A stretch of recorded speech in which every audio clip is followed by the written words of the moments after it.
We're going to kick things off at 6:08. Welcome, everybody. We've got a quorum. We have 5 folks here, 4 in person, 1 online. Did you hear the cue? Did you hear that the recording is in progress? Yes. Yes, it just Yeah, you heard. Yeah, I did recording. too. So, yep. Okay. Yep, we got it. Yep. And yeah, so we've got no public in attendance at the moment, so nothing to go over there. Wright offered to be the timekeeper. I'm going to take minutes. Next up, we've got the minutes from September 22nd. Those were Ian did those. It looks good to me. I'm not sure. Ideally, I guess as the chair, I normally shouldn't make motions unless I have to. I make a motion that we approve the minutes. Second. Okay. Any discussion? Okay, then all in favor, say aye. Aye. Aye. Aye. Great. So unanimous approval for the minutes. And any additions or changes to the agenda? The one thing that I have that I do that I forgot to put on the agenda, which it didn't even probably deserve its own bullet, is I did reach out to the select board. I believe it was last meeting, last meeting we talked about that stuff. I feel like it's been forever because like we're doing every 2 weeks, and now that we did 3 weeks, it feels like it's been almost a month. And I just feel like we're normally meeting so much more frequently. In any case, we discussed basically where we're at and sort of the bullet outline that I presented that we talked about. So I basically, wrote that out as a letter to the select board, and basically told them like, here's where we're at, here's our plan. Let us know if you want us to put time on, one of your meetings. And I heard back from 2 members of the select board. Both I just checked in with like personally, Bard and Adam, and then the other 3 folks I did not hear from. So as of right now, we've got them up to date. Like they all received the email. We have not been requested to discuss any further. So I take that to mean we're on track to continue working on the management plan. And it's like, if we get additional public feedback and or the select board says, hey, we need to have a chat and like put a public feedback meeting on the books, then we will. Otherwise, we're going to take all the comments that we got, plus whatever other ones we get when we get to the public feedback phase after we finish the management plan. So figured I would just address that, because it's been a couple meetings since we had that big public feedback meeting, and we have not forgotten about it. But we have also not been instructed to, deviate from our initial task of finishing the management plan. Next up, we have a land acknowledgement. It is Indigenous Peoples Day, so it seemed appropriate. I was going to have Ian do this. It was his suggestion, but I'm happy to do it. I may just read what he submitted, which is pulled from this is basically just the Indigenous land acknowledgement from the draft management plan. So yeah, I'll just read it as a statement. I think it's it's timely, and I feel like it's a good thing to just keep in mind.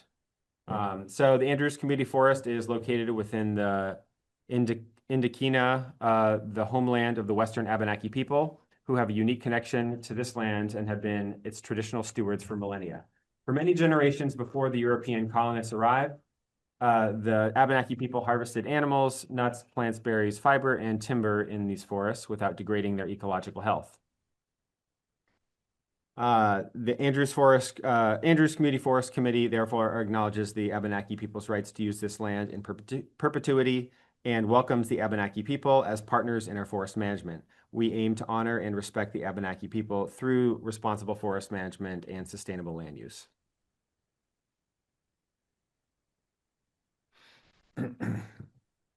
And yeah, so I guess moving on, we're 2 minutes ahead of schedule now.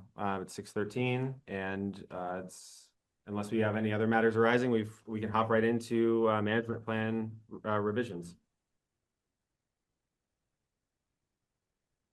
Cool. All right. Well, I should have done this before, but let me just join the meeting real quick so I can share my screen, and we'll just go through it together as we normally do.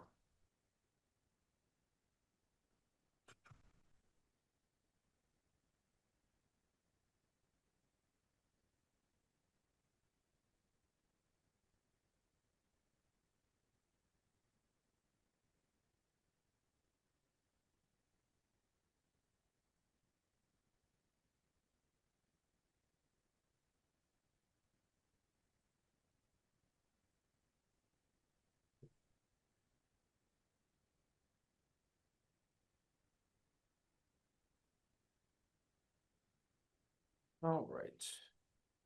Sharing's not turned on.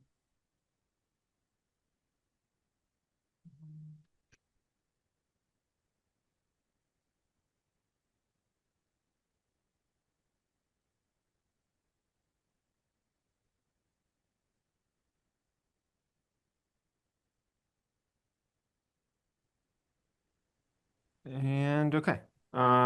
So where we left things off, oh, like it's bigger. We were at the trail approval process. I'm still figuring out how the best way to do this is. So I feel like it's a little different each time, but as a non-Microsoft Word person, because I don't have a license, sometimes it's a little confusing to try to get all the comments and stuff.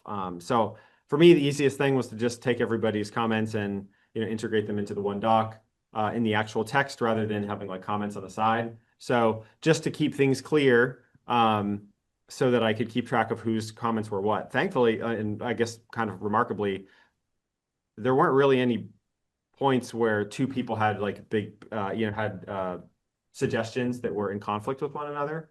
Unless, since I sort of crafted the original draft, I guess these are all in conflict with what I wrote. But I think I was able to, keep things straight between folks who submit their comments. So yeah, here's the legend.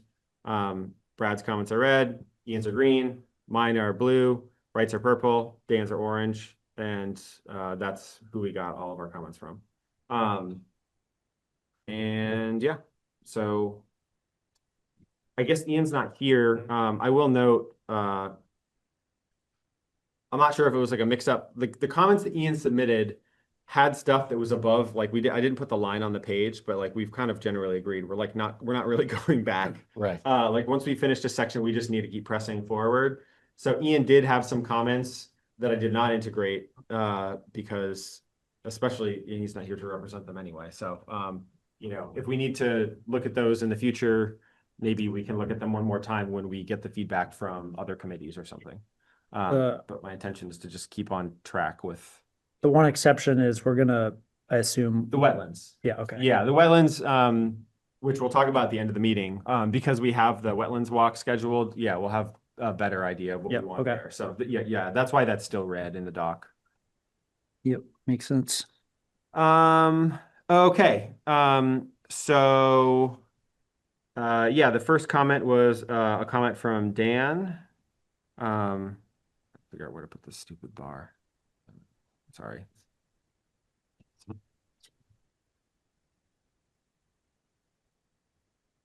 So yeah, Dan, you had a suggestion to essentially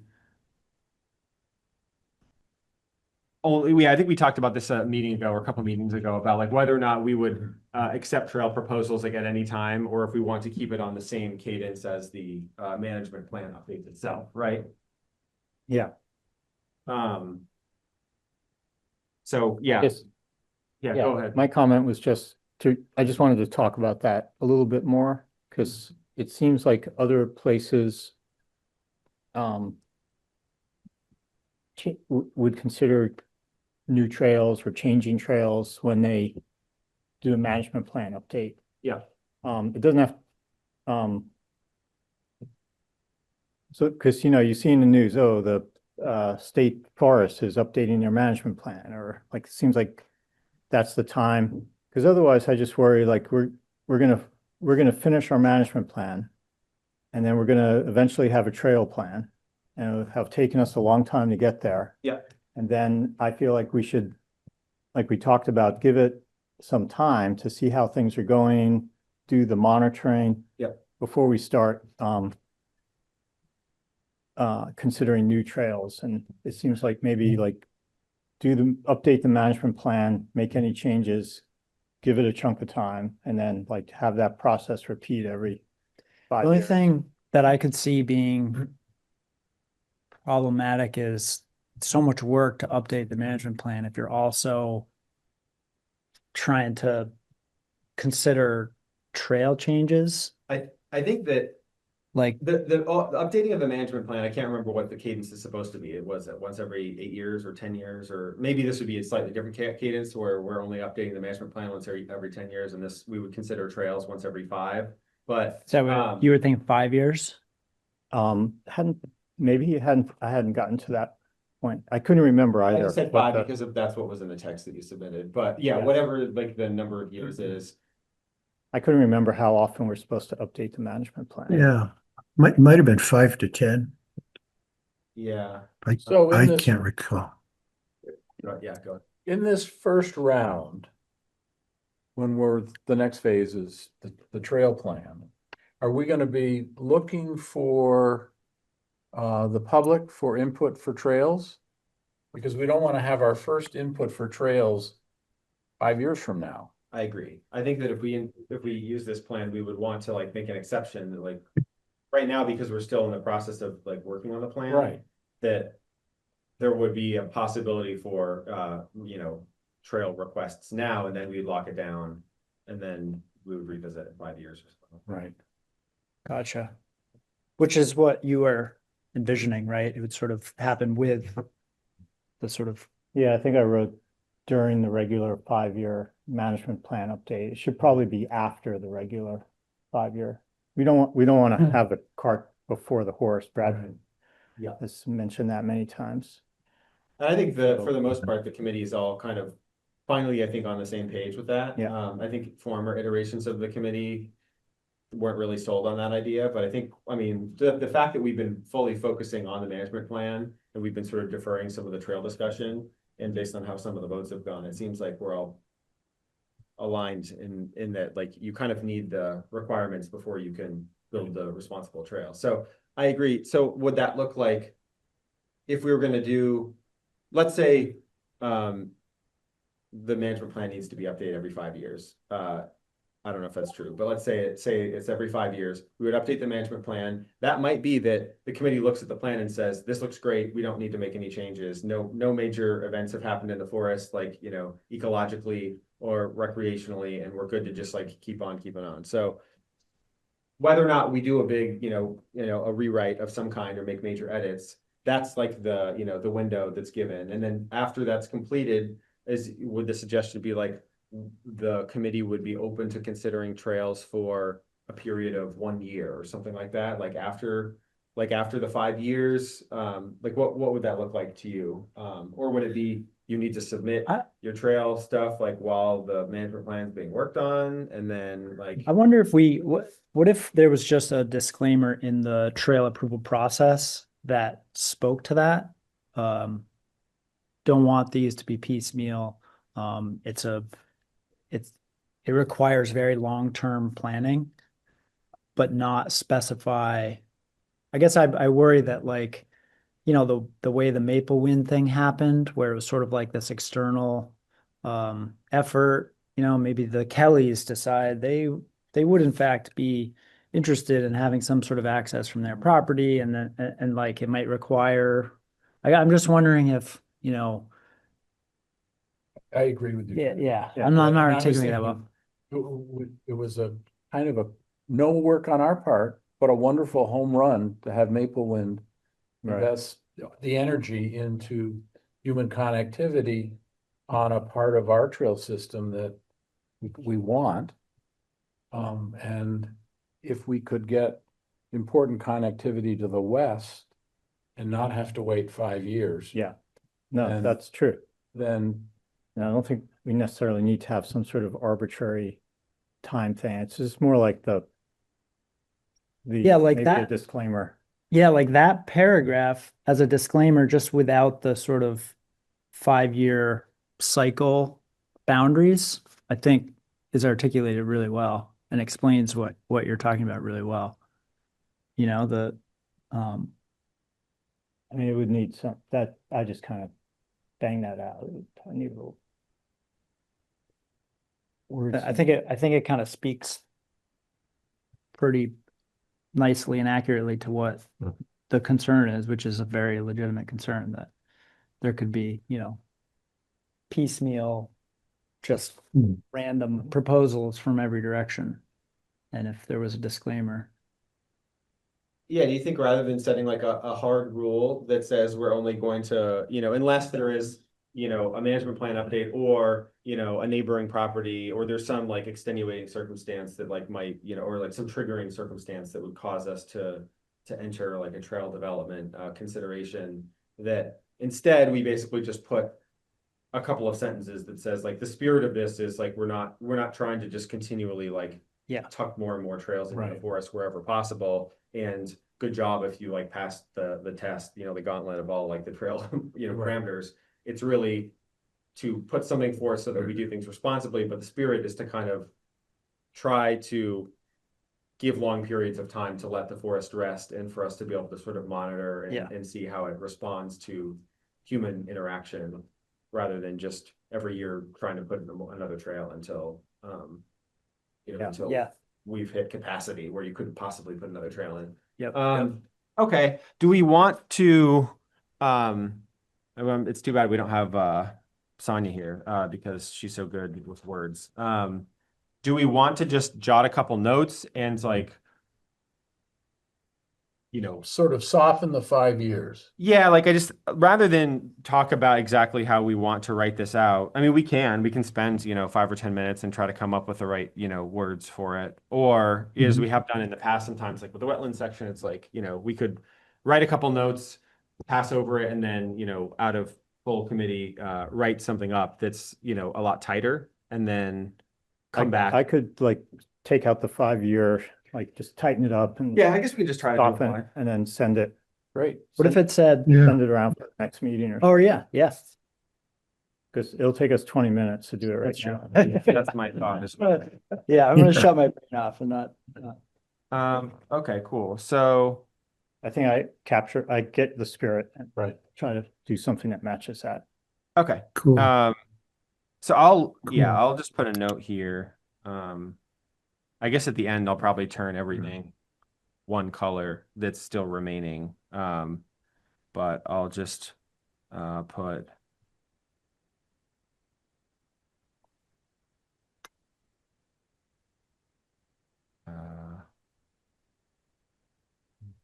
to, I don't know what, soften the language. Tighten. Yeah. To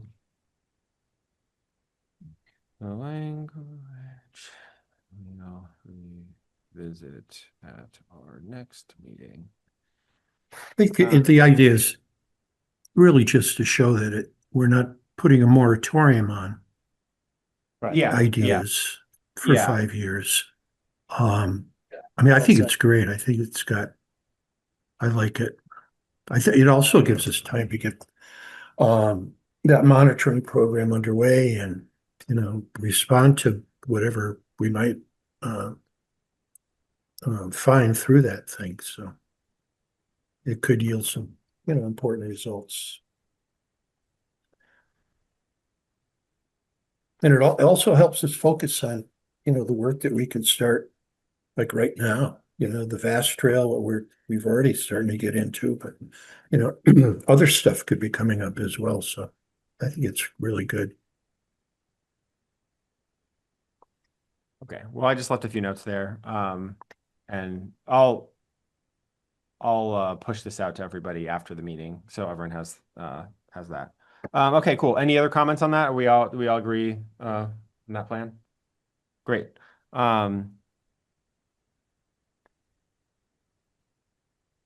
Okay, so yeah, next point is under document the need, purpose, and identify proposed route. Right, these purple ones are your comments. So you had clarified that the costs we're talking about are financial, estimated financial cost. Mm-hmm. I'm cool with that. Does anyone have any problems with that suggestion? Nope. Looks good. Okay, cool. Yeah, and I feel the need, and it's too much of a need to separate wildlife connectivity from human. So I mentioned it a couple of times. I thought it was great. I think it's really important because Yeah. it can get awfully confusing, especially to the It's uninitiated. two different types of connectivity, right? Yeah, Right. and especially I feel like if you're not in I mean, yeah, I could see both sides. Like not thinking about it the other way, right? Right. I feel like the average person is probably going to say connectivity and just think trails, you know, Right. for people. Mm, And right, so right. pointing out trail versus wildlife is, I think it's much needed. So speaking of, that's this next one. Talking about trail connectivity needs instead of wildlife. So be cool with that one. Yep. 0.3, great. Okay, bullet 5. Okay, so this was your comment, right? But then I also added a couple words just ahead of it because to me it read a little bit better. I could go back and find your doc, but yeah, the whole thing would be adhere to the trail development parameters to ensure compliance with protecting forest integrity, wildlife habitat, and wildlife connectivity. Fine. Yep. Cool. Also, I guess before we keep going, do we care in terms of style? I guess it looks like the rest of the document we're not doing periods at the end of every bullet, so I should probably remove all these periods. That could be the editor too. I wouldn't worry about that Sam. now. Yeah, I think the copy editor could do that. Yeah, yeah. What is the right thing to do there? I don't know. But I just like having consistency. I don't necessarily care if we put Right. periods at the end, but I don't want them to be mismatched. So maybe I will take them out for now because I know the rest of the document doesn't use them. And I do believe that. Technically, I think you don't need them. Okay, Bullets. I think you're probably right. We cool with this added wildlife habitat and wildlife connectivity Yep. on this point? Okay, cool. All right, so then we have, is the proposed trail accessible to a range of user types? Consider ages, abilities, and user types. So yeah, Ian had submitted a comment. I think this should be rephrased as the user types for which the trail is suitable, specifically mechanized or pedestrian or both. User type. I don't understand that. Well, do yeah, you consider know? ages, abilities, and I think he's mostly focusing on this last bit, like the user types here at the end. So, I like, see. We could say consider ages, abilities. User preferences, interests, Well, I guess. needs. Yeah, I guess we hadn't really talked too much thus far we talked a little bit in past meetings about accessibility, I guess we hadn't necessarily talked about, oh, well, here's a trail that we're specifically, oh, Ian's here. Different hand. Well, there's two Ians here. Oh, Oh, there are two hands. Yep. his hands Oh, raised. yeah. Yeah, Ian, do you want to weigh in on this? Because you're here, and this was your comment. Yeah, please. I'm sorry, I just joined because I thought we were starting at 6:30, but it looks like you're well into the agenda. Oh, But the sorry. specific thing, I was looking at the sentence that says, is the opposed trail accessible to a range of user types? Consider age, abilities, and user types. And I just wanted to be more specific. I felt that this is a place where we should identify what's permitted on any particular trail. Is the trail suitable just for pedestrians, or is it suitable for mechanized use? That was the intent of my comment. If that's clearer now. Okay, gotcha. Hey, Julian. Well, I thought the idea of that bullet was really like, if it's a pedestrian trail, there's a range of user types that may use that pedestrian trail. If there's a bike trail, it may be that hand cycles should be considered, So to me, the way I was thinking about that wasn't necessarily mechanized or pedestrian, biking or pedestrian. It was really, for any type of trail, there's a range of abilities, and we should be thinking about all those different user groups, those user types. People who are 3 years old or 83 years old, and everyone in between.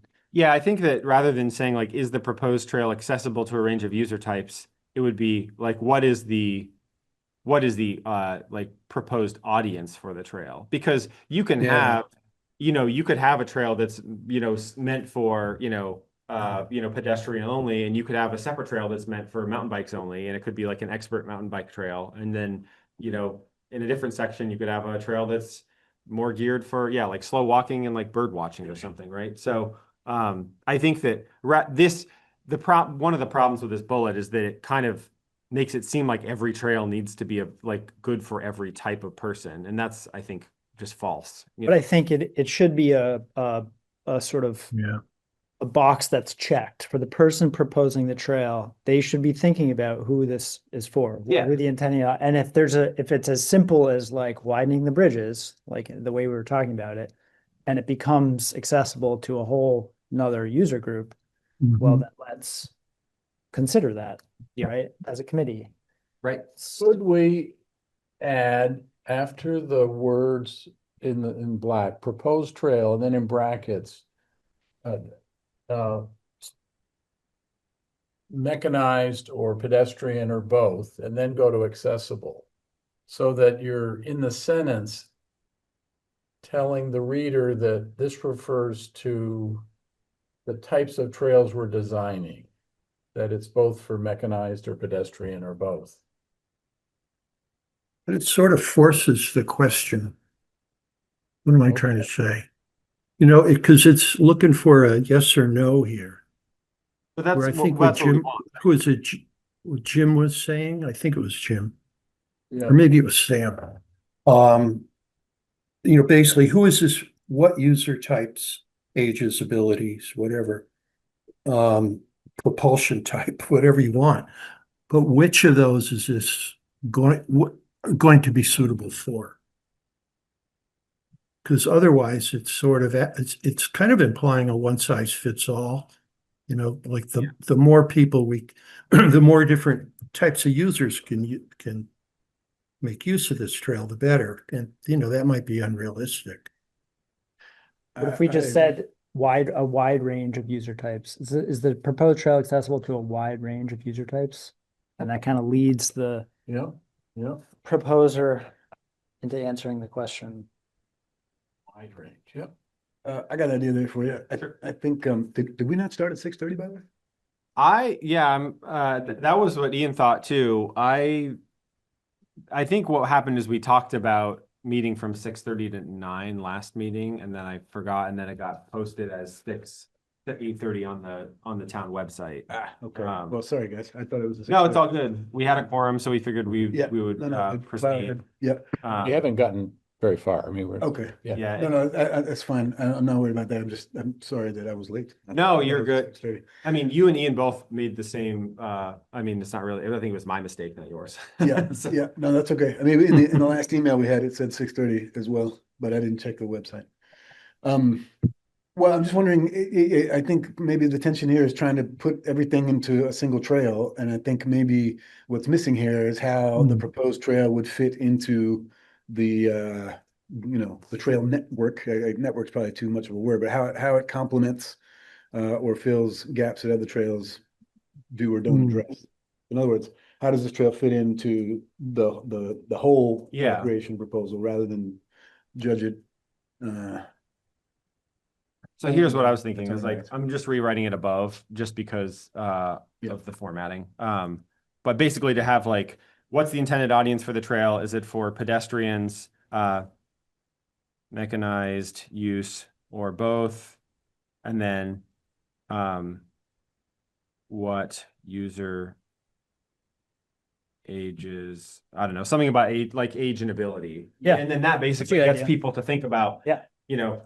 I do think that it was, I wasn't really thinking about it when I came up with this, and that like it really is trying to, the way it reads is it's like we want every trail to be appropriate for every use, and Yeah. that's really not Right. what we're trying to Right. go for at all. We just want the forest on the whole to have a little bit of something from everything. Right. Is Right. mechanized Yeah. kind of confusing for folks? Like, should we just What's in the easement? just use biking there? Is there another Mechanized is, That's I think, true. what's in the easement. I think it's pretty well known to be, mostly bikes, but I guess there are, But you got ATVs, snowmobiles, so. but that's motorized, right? Well, it's mechanized, motorized Well, is both. a section of subsection of mechanized. But the mechanized is just very broad, so I kind of Yeah. like just saying bikes Yeah, maybe we pretty could say much. bikes, or should we say Yeah. motorized? Is that Yeah, I don't know, especially for new trail development. I don't think, Right, if for new- anything, like the only motorized use I'm thinking of is like the access road, which like is already like spoken for. And then if the Vast Trail is ever like restored through ACF, then we would have to talk about whether or not would want that traffic going through the forest, but. So then maintenance and Well, installation doesn't may easement, require mechanized, motorized. does easement even allow, I don't have it with me, but I don't don't know know. if motorized is allowed. It may not be. It's for maintenance. Yeah, right. I'm fine with changing mechanized to bikes. Ian, do you have a comment? I think what Brad was just saying, which is the easement, makes it pretty clear that motorized use of trails or of the forest is motorized in the entire forest. It's not allowed except for the specified exemptions. Mechanized, I think, maintenance, I think, Yeah. is the main one in the easement. Yeah, Second point in the easement is to provide for non-motorized, non-commercial, recreational, educational, and other appropriate community uses. Okay. Mhm. Yeah, I guess The Vast Trail doesn't have like some sort of It's no easement? easement. There's no easement. No, it's Oh, an annual approval. Oh, interesting. Yeah. Yeah, I guess I'm just curious, like, is like cross country skiing or like It's pedestrian. it is pedestrian. Right. Because yeah, I don't know. It is like Mechanical. it's a device. I don't know exactly. Got a hinge and We could just say like, is the trail intended for pedestrians, bikes, etc.? Sure. yeah. Is I that think fine? Yeah, Mhm. keep it simple. Maybe I don't Yep. need the ellipses there. And then so Sam, on the ages, abilities, I put interests in there too. Yeah. Some people, they're interested in, looking at birds, other people are interested in blowing off steam, that could shape, the proposals too, the diversity. do we want a separate bullet for that or like? No, I would just add it to that string, age, ability, and interests. That's Okay, well, these are ages, abilities, and interests. Oops, I can't spell. Does that look okay? And then we would basically just, we'd get rid of all this that's highlighted. Sure. Maybe instead of appropriate, we could say like targeted. Yeah, Is there a better word? Yeah. would be targeted. Yep. Judge people's interests. Yeah. accommodated, maybe. Yeah, It's a accommodate little is less fine. better than it's a little marketing oriented there, but that's okay. I don't know where this fits in, but I am noticing that in the easement, use of protected property for snowmobiling and for non-motorized mechanized recreation such as mountain biking, and by animals capable of transporting humans may be permitted at the discretion of the grantors. So we probably do need to be pretty specific about what we're talking about so that people won't misconstrue. So the grantors are That's us. us. Yeah. So if we wanted the Vast Trail to exist again, Keep and snowmobiling. somehow it worked with all the other properties, You then could do it. that would be allowed by the easement. If we make it explicit, because it says it's like one of those things that's not allowed unless you allow it. I see. I think. I'm not a lawyer, but I think that's right. I wonder if that would be a like item to bring up in the public feedback period. Yeah. I think also this is trail development. All right, yeah, If so we were going to restore the Vast Trail, for example, that would be, I think that would be wouldn't necessarily adhere to this because it's not a new trail. It would be discussion of adding uses to an existing trail. Right. So I don't know if we need to Mhm. cover it here, unless we think we're going to build like a horse trail or or a new snowmobile trail or something like I'm that. thinking more in terms of, I don't remember having a permitted and non-permitted uses Yeah, that's a good. section in this document. Yeah, that would be probably in the rec section as a whole, right? Yeah. Like, because Yeah. this is just like we're just in The like, trail proposal section. yeah, exactly. I know, but if I'm a snowmobiler, Well, it doesn't say actually- that I can't. You know what I'm saying? If Right. I, Well, that would be in the rules. That's Well- something else we could stick in the rules on the kiosk. And then if that changed, we only have to change the kiosk and not the whole plan. Yeah, And we have it'd this still be one. within our rights or our duties under the easement. Yeah. Restrict to comply with easement, yeah, is there, but again. And then, yeah, if it's prohibited unless, then currently we're saying, yeah, we're restricting it. Yeah, yeah, I mean, biking is also in that category, so. Yeah. I don't know, I think we just need to be specific where we can, but maybe that's enough. And so the rules is that's like another level, is like easement management plan and then rules, is that what you're saying, Brad? Yeah, because the rules I see as being a lot more flexible, Julian, I mean, flexible, what would it be? Fungible. We might put a rule up that, you don't have to have your dog on a leash, for instance, right? 6 months later, something really bad happens and we decide we've got to have dogs leash. So all we have to do is change the kiosk. We don't have to go into the plan. The plan can talk maybe in general terms about what we're trying to achieve as far as the pet policy, say, or the snowmobile policy or whatever. But it would leave a little bit of wiggle room for us to change things, either to relax a rule or tighten it up without trying to do it now and anticipate what's going to happen over the next 5 years with some of these things. Which, that is a good question, because, if we do want to separate out the rules, which I think is a good idea, I guess probably somewhere in the management plan, we need to mention that, right? That like the rules is a separate document and like the select board would have to sign off on that. And there's a couple layers to that. One is the select board saying like, well, yeah, this is a good idea, so we don't have to go to VLT, for changing a rule. Or are they empowering this committee to change the rules, like without needing to go Yeah. to the select board, because there's a few different layers, right? I think it's good to separate it out because it does kind of make it easier to adapt and make changes. But I guess we don't necessarily want to make it so easy that, we're just changing the rules all the time, So it might be that the select board says, yes, we want a separate document is fine, but any changes to the rules still need to be voted on, by the select board or something like that. So I think if we're going to do that, which I think we probably should, I don't think it would be a terribly long list of rules. I think we need to, I don't know where that would go, probably not in the rec section. It would probably go elsewhere, but it would say the, on the ground rules of the forest are detailed in this document.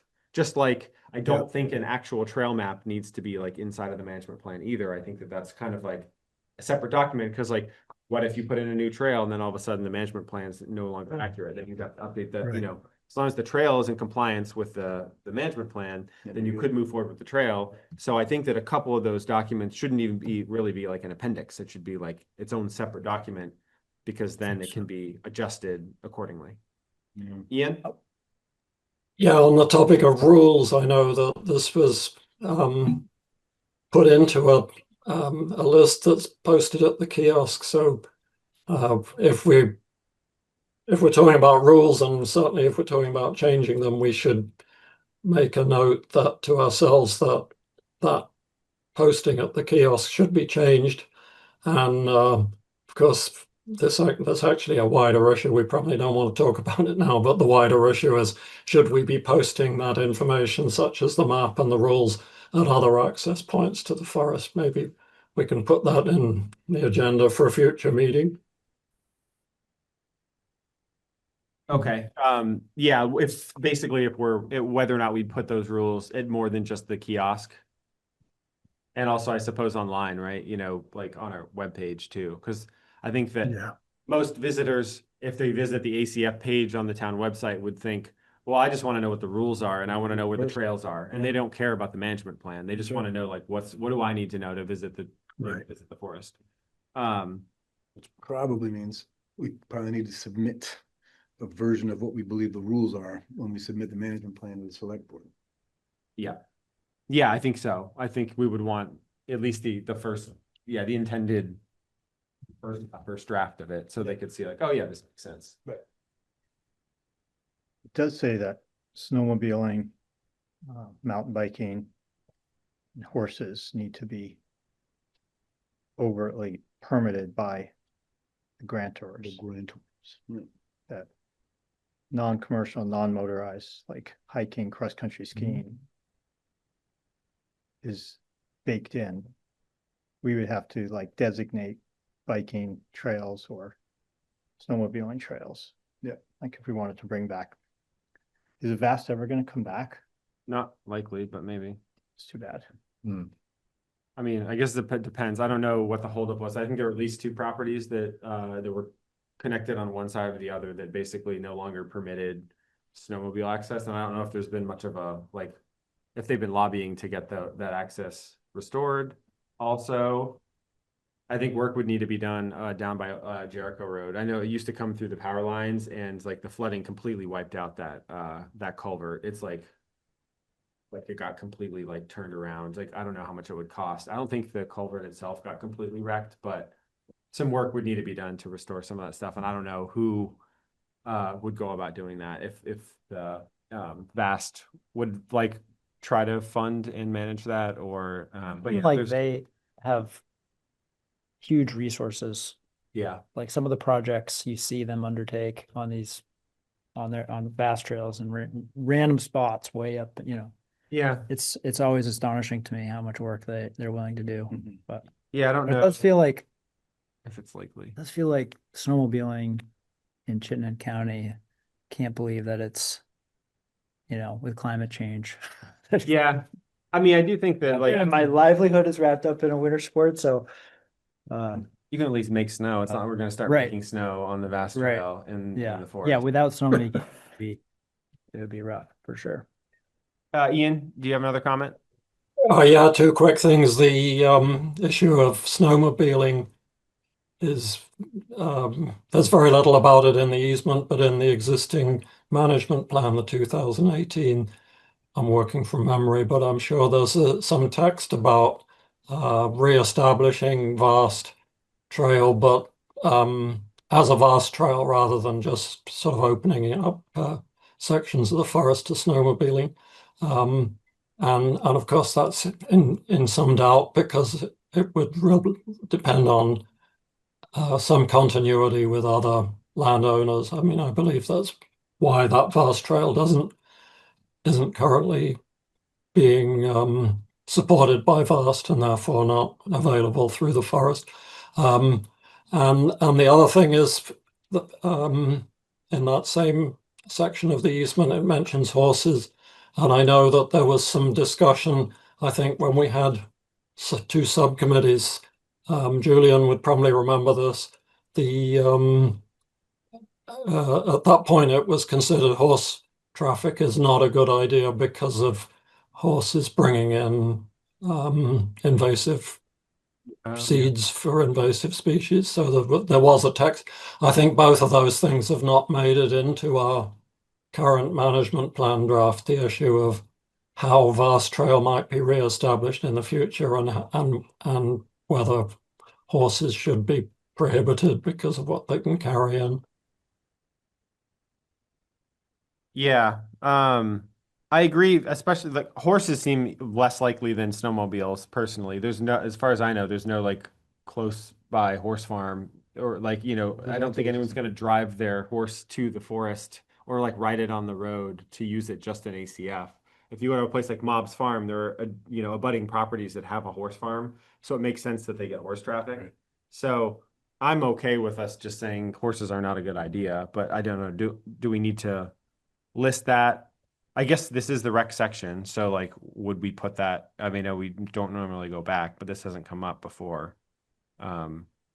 If we I'm would, not sure horses and mountain bikes are, I don't know this, but I'm not sure there's compatibility there. yeah, Yeah, I mean, the Kingdom trails are all open to both. Oh, they are? Okay. Mhm. And used by both? All of them are Oh, good. Yeah, Yep. yeah. Well, at the same time. They, I mean, they were, I haven't checked recently, but right. you did that. I don't know. Good question. yeah, so if we were gonna do that, I guess like this is we would be going back up to the top here, and this is probably the bullet that we'd wanna talk about, right? Hikers, walkers, bikers, hunters, runners, nature observers, skiers, snowshoers, and others, of all. Yeah. So I don't know if that covers, snowmobiles and horses or, I wonder if we could have a Sweet. bullet that said, at least for this management cycle, snowmobiles and horses will not be allowed in the town forest. And it will be revisited again. One of the things about snowmobiles is with the Vast Trail, Vast provides indemnification to the landowner for liability. Well, so you don't wanna, No, it's just that there's insurance. So if the snowmobilers are abiding by the rules and they're on the Vast Trail and they're registered to be on the Vast Trail, then Vast provides the landowner with insurance coverage if somebody gets hurt. Somebody gets hurt, yeah. But if I decide that I want to ask the Andrews Community Forest if I can ride my snowmobile on the property and you say, yes, I'm not bringing with me insurance. right. yeah. Yeah. So, Yeah, not very appealing. I was wrong about horses, by the way. In the Kingdom says no horses on single track trails. Okay, I think we should should be just stick with silent. the easement, which says Special permission. we need to permit snowmobiles, horses, and bikes. yeah, I think we can leave it out. So just no, Yeah. It allows a little bit wiggle room for a discussion if somebody really wants to talk Sure. about it, and it's, but it does seem like, based on the current, like, easement and like management plan, it's basically no unless we say so. Yep. So I think that's fine, so, Good. Good. I guess I'll go back down to where we were at. That said, are we good with where things stand currently, which is? Yeah, what is the intended audience for the trail? Is the trail intended for pedestrians, bikes, etc.? What user ages, abilities, and interests would be targeted? Yeah, I like that What one. would, I don't know, is this nitty just to say what would be et cetera after pedestrians or bikes? Oh, You know like what I mean? snowshoe, Snowshoe. Okay, cross so you're not country counting that at, okay, because we talked about all the stuff at the top, hunters, bikers, Yeah, nature, yeah. like, That's 'cause true. this could be like, this is a bird watching trail, like we want even slower than pedestrian. We want people to like, Could say other approved Yeah. use. Yep. instead of et cetera. Okay. Yeah, don't worry about it. Never mind. 'cause before it was Never pedestrians and mind. mechanized, but then it seemed like people didn't like mechanized because Yeah. it was vague for the uninitiated. And I guess a Yeah. little confusing to us too. So we good with this? Yep. Yep. Okay. Okay, so expert review and flagging. Dan, you had a comment. Flagging should not occur until trail meets preliminary trail review and is approved by ACFC. Needs to be a process in place for this. Yeah, I mean, Initially, I just think you have to scroll down to see the context. sure. I was just well, yeah. Once I do that, I won't be able to read your comment though. It just basically said to flag the route. Yeah. So But I was thinking like they should come and talk to us first, like not just go out there and start flagging routes in the forest. yeah. So but they will talk to us. So first step. Sorry, this is lagging. They document all the they document the need, the purpose, and identify the proposed route. Next is committee review. So then the proposed trail needs to be, so they need to go through that basically checklist, make sure that they've addressed all the questions in that first section. then they need to reach out to our committee and basically say like, hey, here's the trail I want to put in, and here's like all the here's, you know, what it's going to fulfill. And then we have a chance to talk to that person about the trail and all that stuff before, you know, before we would even proceed. Yeah, but you know what, Dan has a point. It's not, they're sort of listed as titles in the document. It's not necessarily, you don't have to interpret it as sequential. Okay. So you might So add a maybe- point that says, once, you know, once you've gone through the community process, then Yeah. we move to the flagging stuff, because otherwise, Should we just put a clarifying statement at the top? You know, I know Dan's gonna work on this a little bit, like this thing we talked about before, but Oh, yeah, you could add that sentence. we could just say like, yeah, all new trail development in the ACF must adhere with the trail approval process. This ensures compliant, yeah, whatever, da da da da da. We could just say like, this is a chronological or list. This is a sequential list of steps that, you know, right, must be fulfilled in order. stepwise, yeah. Yeah, Yeah, that works. a In that case, you can take out my comment.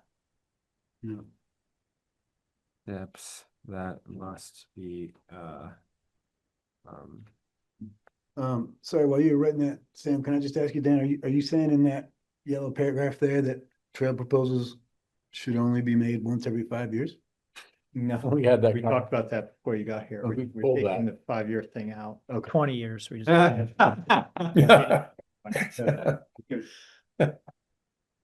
it was more, yeah, it was more of a the idea that we weren't trying to continually just like put in more trails and more trails and more trails piecemeal, like until that we couldn't possibly fit any more trails in. It was more of a, we're definitely, you know, what it was more of like the spirit of it. So Soften that. yeah, soften the language, take out the 5-year thing. Dan was going to rewrite it into a couple sentences, and then we're going to revisit it at the next meeting and talk about, because we figured we could take 30 minutes to rewrite this. So Dan's going to do it, and we'll come back to it. Good, good, good. So Okay. but can you go up just a little bit? Yep. Now down, where it talks about the committee? Yep.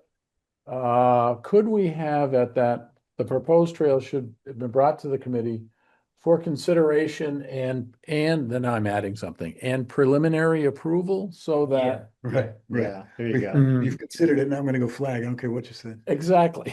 Yeah. And yeah, maybe we should,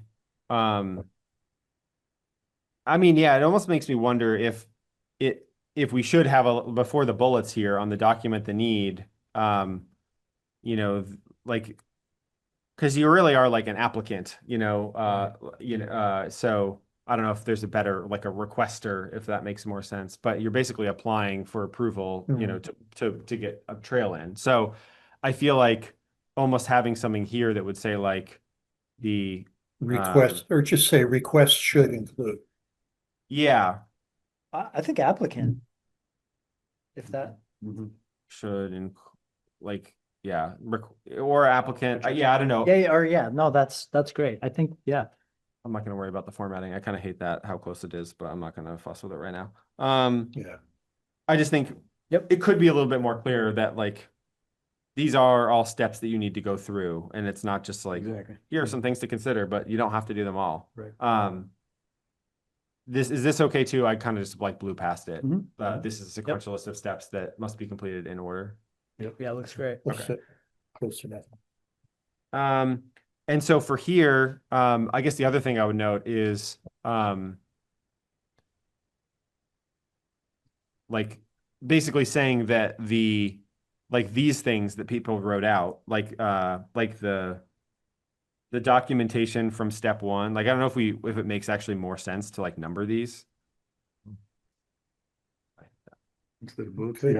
yeah. Yeah, so because then we would say like, so that's 1, and it makes it more clear that you have to do it in order. And then we could say here, the documents from step 1 must be submitted to the committee prior to Moving to the next steps. what's that? I was gonna say prior to moving to the next steps, but no, never mind. I see what you're saying. That's good. yeah, I just want it to be clear that you do step one, you basically fill all that stuff out, so Yeah. we know what the need Yeah. is, and then you send that to the, like, I guess technically we would probably want that stuff a little bit in advance. I guess people generally understand like how to submit a request to a committee in the town. I don't think we need to like outline that. Yeah. So is this fine as is? I think. Or maybe, yeah. Materials? I was almost thinking application. Is it, we refer to document, but it's a application document, Yeah, sort of. Well, we don't have the document, but application documents, anyway, yeah. trail proposal documents, anyway, I'll stop. Yeah, I mean, I think that makes sense. The trail proposal documentation from step one must be submitted.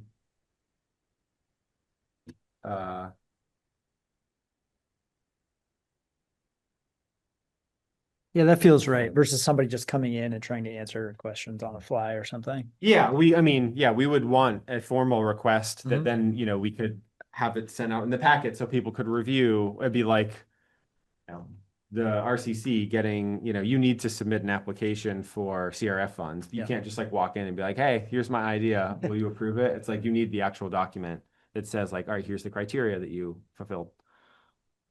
So, yeah. Great.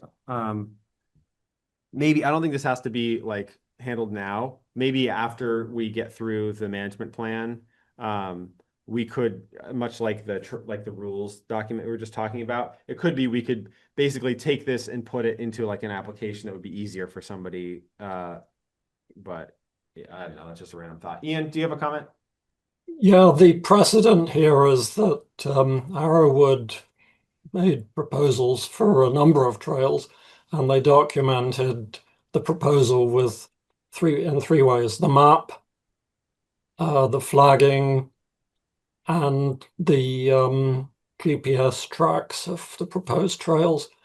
If we're expecting just a map, I'm questioning whether that provides enough detail for the committee, for instance, to examine the proposed route relative to buffering or other or slope considerations, other things, so that I'm questioning whether just a map is sufficient, and flagging is maybe, I'm hearing people don't like the idea of flagging, it becomes too public, but the GPS track would be really helpful. Yeah, do you want to hold that thought for a second? Because I think that comes with, I guess that's kind of tied up with the expert review and flagging and like the overlay, like the mapping, right? I think it would probably get included in one of those sections. Because up until where we just started talking about the flagging, essentially all we've talked about is documenting the need and then coming to the committee so the committee can review the need. So then, you know, there's still room for us to add the GPS tracking on this document. I think that's a good idea, just in terms of like actually seeing a line on a map versus just words on a page and then some, you know, some flags in the woods that you could walk. Like it would be helpful, and it's not that hard to, I mean, I can do it just with my phone and my fitness tracker. It's just like walk a route and look at it on a map. So I think that's a good comment, but I think we should put that, you know, either in flagging and rename it or in overlay mapping. Does that make sense? Or like maybe we just call it like mapping or something. We do say identify the route up above there. And if you back up a little bit, Sam, the third bullet from the bottom, you know, identify the proposed route. But maybe say using GPS track or Yeah, we could. Do we think, I guess that's a good question. Do we want that to be a requirement? Or at least encourage people to include that when they come to us? I mean, that is very. Like yeah, I rough think it map. would be. Yeah, I mean, one of the I think, yeah, Yeah, Um, I think that,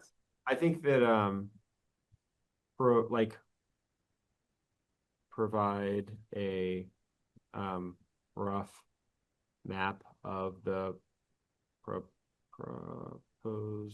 route.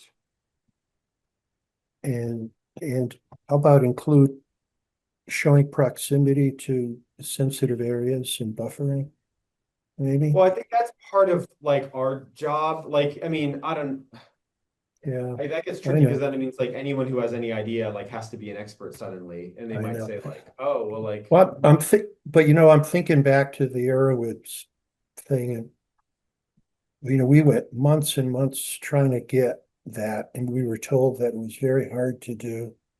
We being the quote Friends of the Forest, it was before I was on the committee, but we never got an overlay from Arrowwood, and we tried to piece it together really crudely. And months went by. We were told by the committee at the time it's very hard to show that, if we're respecting the buffers.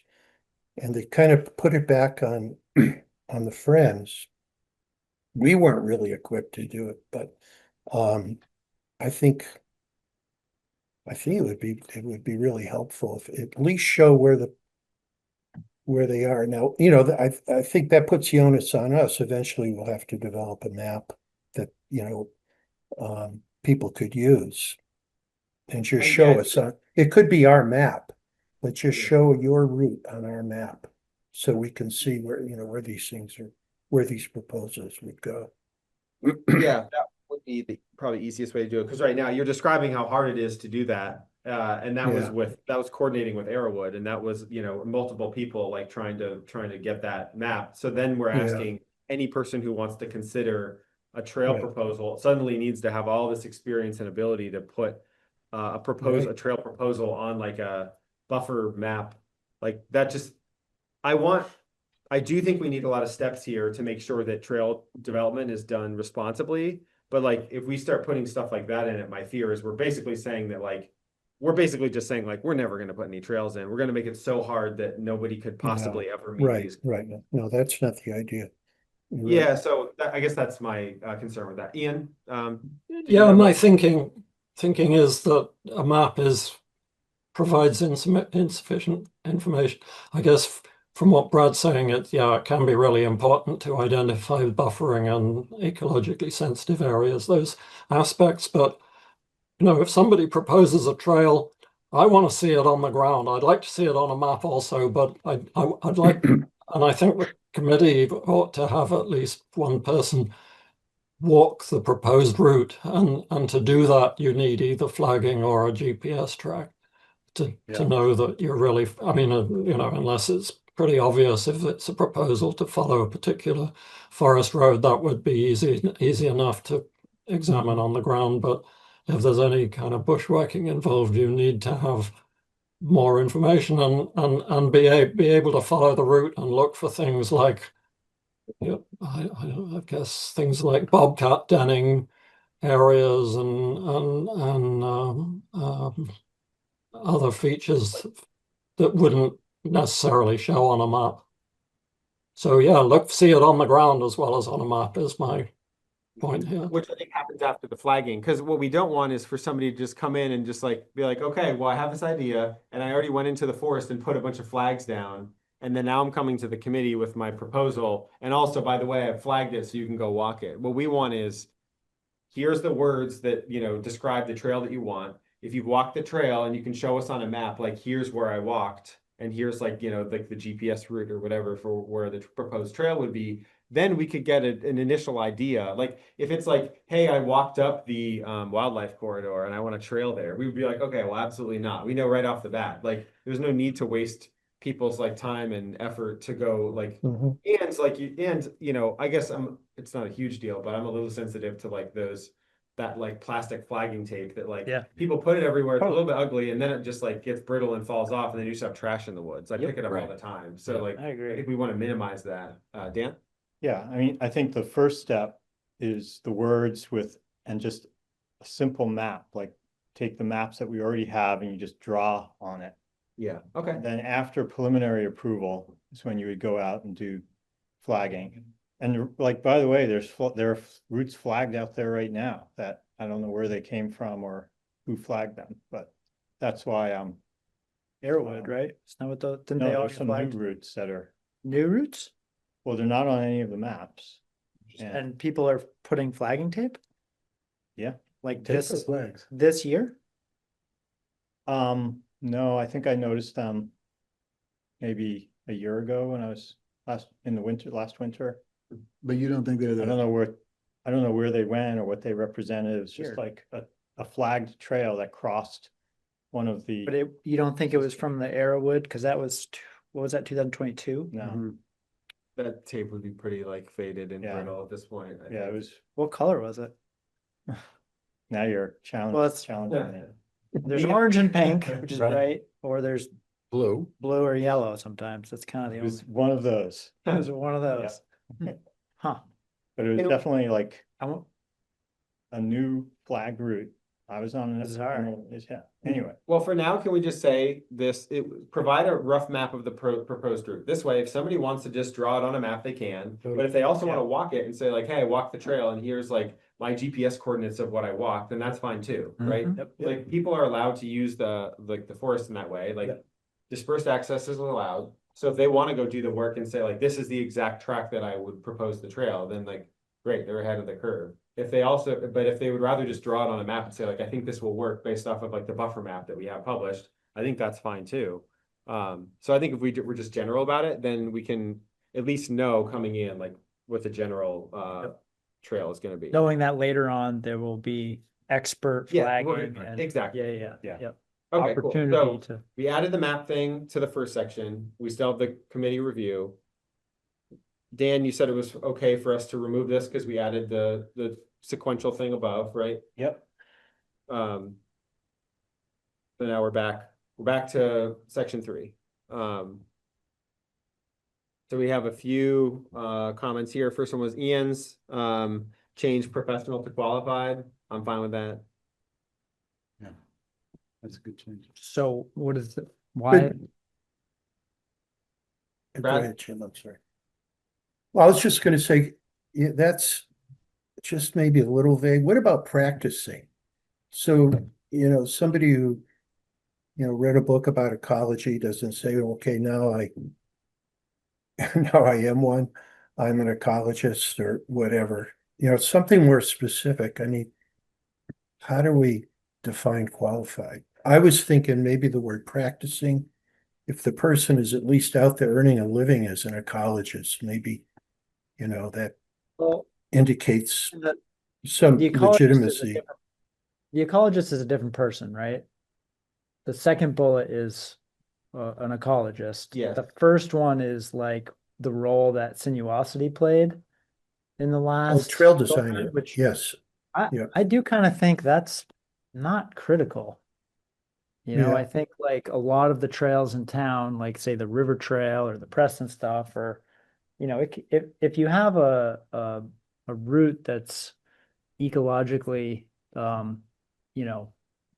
intelligent, then I think volunteers can build a trail. I would argue, but especially if it's really minimally built. So Right. And So passes so in the some ways, I code. think The word you would use then. I almost think I Qualified? would leave I think if the ecologist is involved, maybe the trail designer. I think when you're talking about a trail designer, you get somebody like Sinuosity who, he builds trails with an excavator, and that's not really what we want. So, I could see how Mhm. maybe qualified makes sense Mhm. in the way that like Jake, who's been doing work, fixing things in the town forest and who built the Maplewood Trail, you could say that he's Merrick. qualified. He's clearly built something that's, works as a trail.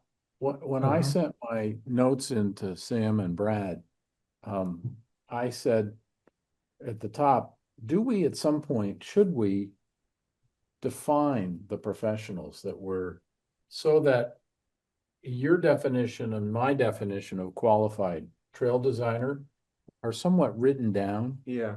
So maybe not tonight, but at some point we we come up with a paragraph that talks about the standards we want for a trail designer person and the standards we want for an ecologist.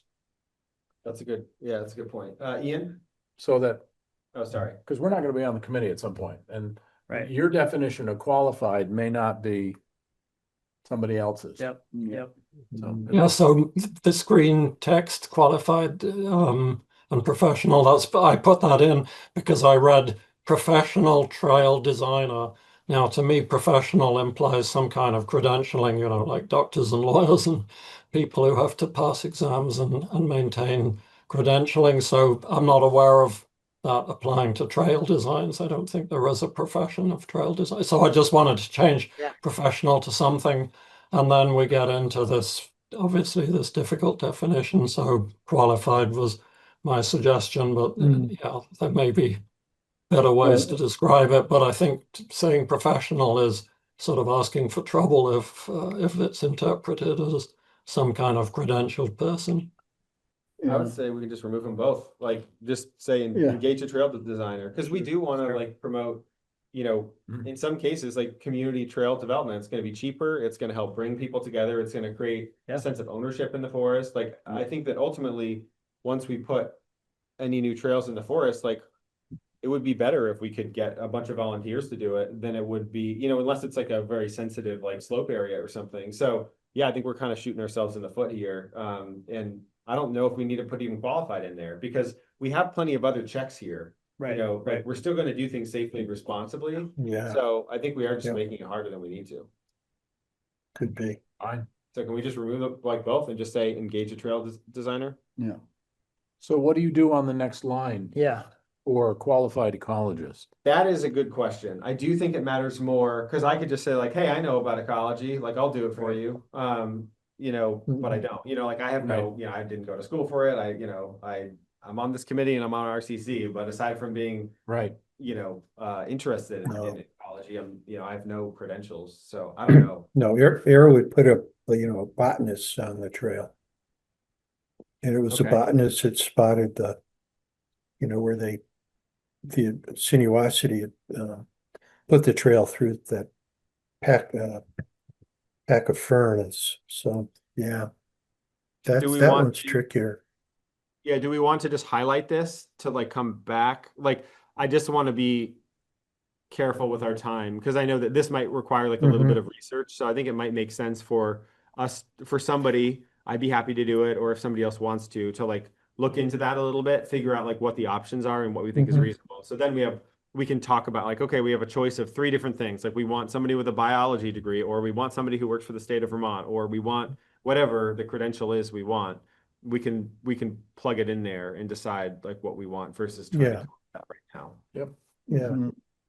Yeah, what do you guys think about hire though? I mean, Yeah, I like wonder.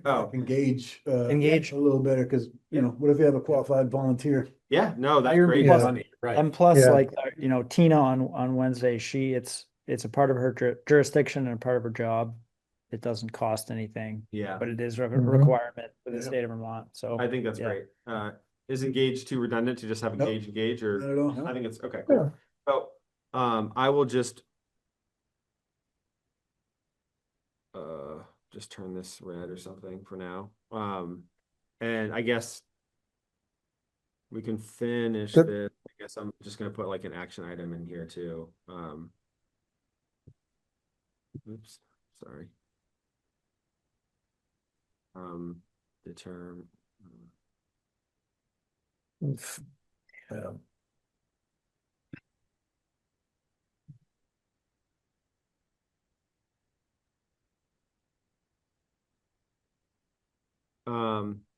I'd be happy to poke around if you want and come up with, Okay, cool. look at some other plans elsewhere.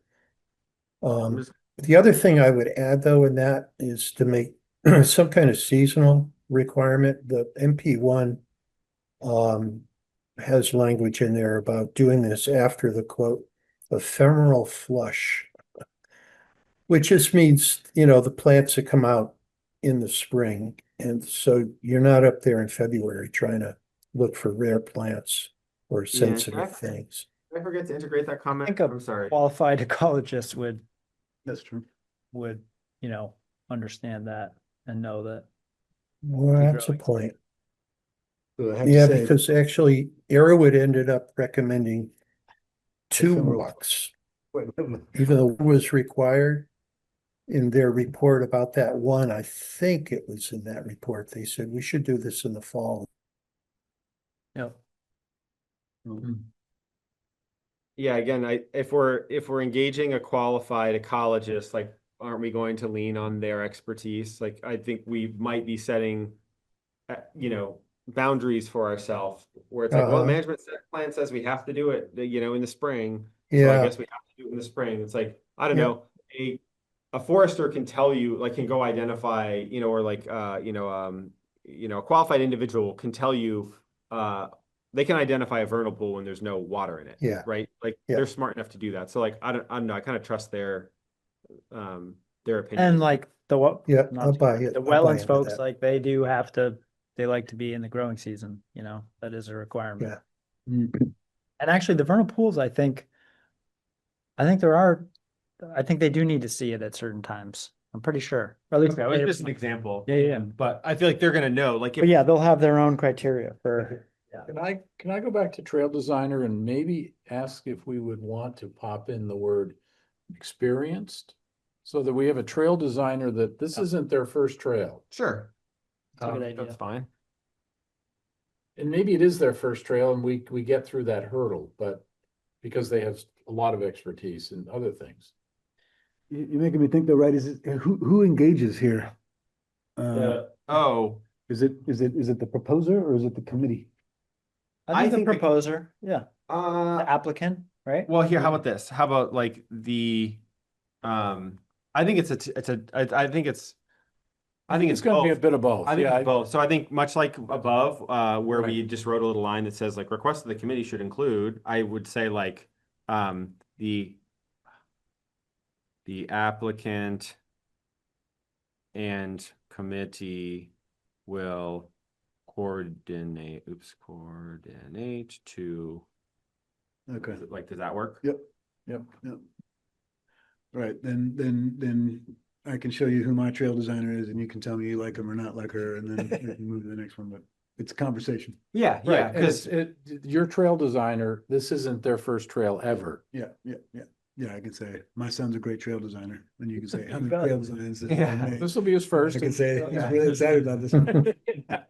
no, this is good because I think in some cases the committee might be like, great, you already have somebody in mind. That's less work for us. But Right. in other cases, we might be like, hey, like pump the brakes a bit here, Yeah, right. because Yeah. otherwise it's like, oh yeah, I already got somebody and they're in the forest right now. Chainsaw. Okay, so yeah, I put this in here. I guess we can just, do we want to change either to each? I think that is Yep. more clear. That was I think Brad's comment. That's a good point. Yeah, just choose one side. Yeah, flip a coin. Okay, I like this side better. Good. Okay, and then there was another Brad comment to change rare, threatened, or endangered species to Vermont species of conservation concern. Yeah. I'm okay with that. Yeah. Where did the 20% come from? That was me. that was right. Purple. And why did you choose that, right? Yeah, where did we end up on that?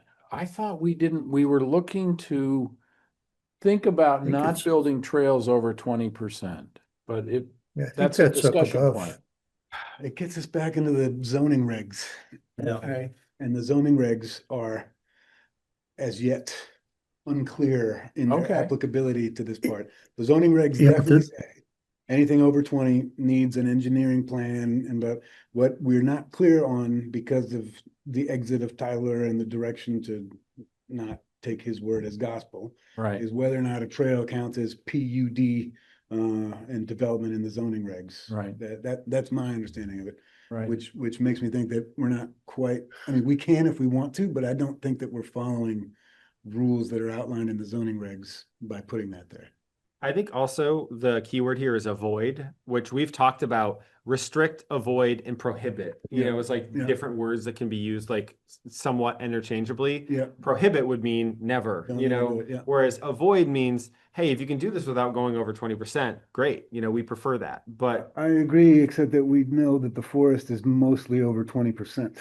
And so it preempts trail building in there. And I would argue that there's a lot of great trails in Vermont that have lasted the test of time and floods and weather that can sustain themselves in slopes greater than 20% if they are well built, especially with regards to erosion and well, water and erosion basically. We can remove it. I just, Okay, we want to avoid steep slopes when we can. 100%. That was my point. Okay. Yeah, Steep and I think slopes I I say that, and avoid thin, steep slopes when we can. Yeah, and I think thin erosion is soils. really, like, why do we want to avoid steep slopes? Mostly, I would argue because of erosion, and that's where your qualified trail designer and ecologist are. we gonna- do have that here, fragile soils and Right. erosion prone Right. terrain. So is that already like, That's fine. are we Yeah. basically covering Yeah, steepness? I'm fine Thank you, Rick. Is with keeping my bullet. Are we okay with removing that bullet? Is anyone Yes, that's fine. going to be upset? I'm not upset. Okay. You sure you're not upset? No, I'm gonna go home and cry. Back to the first sub bullet. We were cool with changing that, right? Yeah. I'm gonna assume yes, because I'm not hearing any protesting. I guess the follow-up though, Brad, is Yep. species of conservation concern, is that like a published state list that we have, or? It is, Okay. it is. I know. And they have Act- a new one out. Oh, Yeah. great. Okay. Do we want to link it?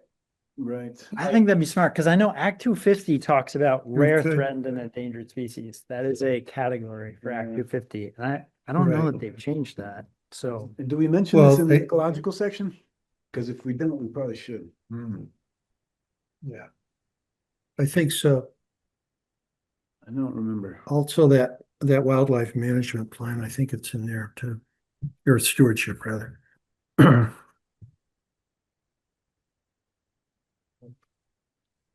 Yeah, that's, there's it, right, right. Rare, threatened, and endangered. Is it? Yeah, I mean, I just want to make sure we have, like, if we're using capital letters for something, I want to make sure it exists Yeah. versus like, you know, Brad's idea. versus Brad's idea, exactly. Or like a chat GPT Don't you- hallucination or something. don't you like those words? Yeah. I thought they were nice. Coming up with all kinds of stuff, ephemeral flush Yeah. and species of conservation Yeah. concern. Well, I it's just- it's broader than rare, threatened, and endangered. It's a pretty elite group, Is you it? know, Okay. and That age is- we're, you know, that just sort of then eliminates things, the bobcats, the, you know, certain insects and newts and, you know, whatever else is on that list that Okay. we're not So worried about Brad those, could but the find state that- is. Yeah.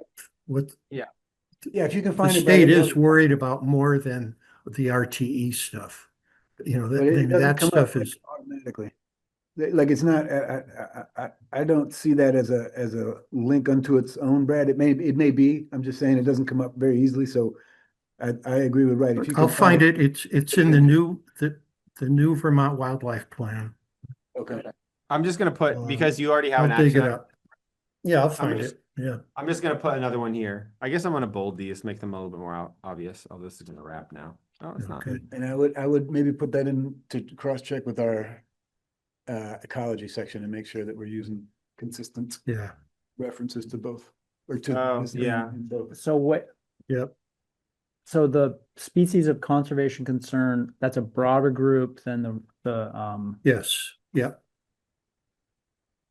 and And again, this is a void. So like, I mean, it could be, it's like, oh, we found one trillium plant. Like, are we okay with, you know, putting a trail here? Probably, you know, it's like, it's not saying like, oh, you found, you know, this isn't such like a hard line that it's like, Yeah. oh, you found this one thing, so we can't put the trail in. I think it needs to remain like somewhat of a conversation. And this is like, as I was reminded by a member of the select board when talking with him recently, it was like, you know, we are like, this is like a citizen, project, right? It's like, this can't be an exhaustive thing where we've got 100 pages, of a rec section that's like, well, here's all the listed things, and if we see X number of this thing, then you can't put a trail there. And it's like, Right. part of it's just going to be undefined, and we're gonna have to talk through it. And so I think avoid is good because it helps have the committee and the applicant consider these things. Yep. And be thoughtful about them without saying like, well, absolutely no. Yep.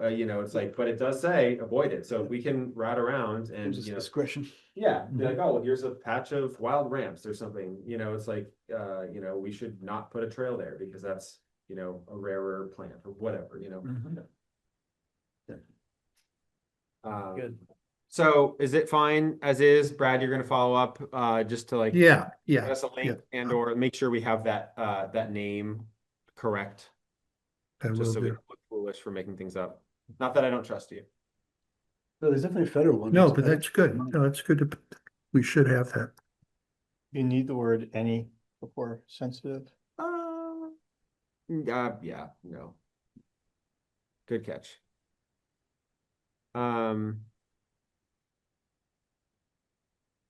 Cool. All right. Can we move on to mapping? Mhm. All right. Does somebody want to drive for 1 second? I just need to use the bathroom, and if we're going to be at it for at least another hour, so rather than just. Maybe we should just take a break. We're gonna take 2 minutes. Take a break, and let's do that. These 2.5-hour meetings, they're just like- I know. Yeah.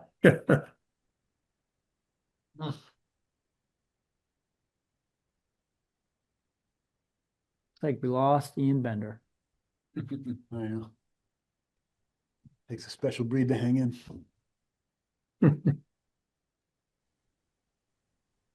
I put a note in the chat asking about timekeeping and whether somebody is going to get the times. I've been Start writing them times. down. Yep. Okay, and you know the format that Ruth likes, and she likes them by I think noon tomorrow, I think is her preferred schedule, because there's a contract that she has to get this video up in a certain period of time. Okay. Who's doing it? I could send you I am. an example of what we've done in the past. Okay, send it to me. Yeah, who's me? Sorry, I can't tell Right. when I'm just. Right, Preston? Oh, right. Okay, good. Well, I'll send you a last meetings as an example. Would that help? Okay. Okay.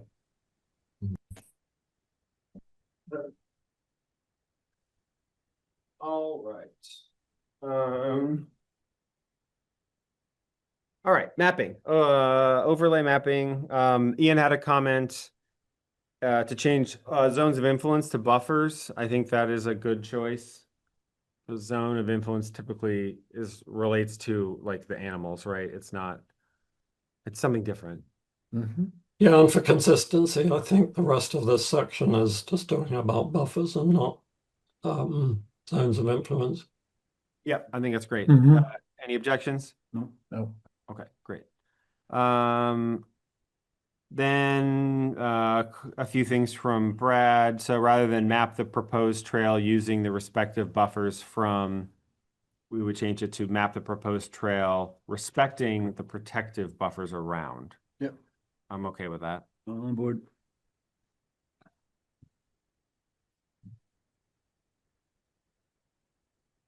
Great.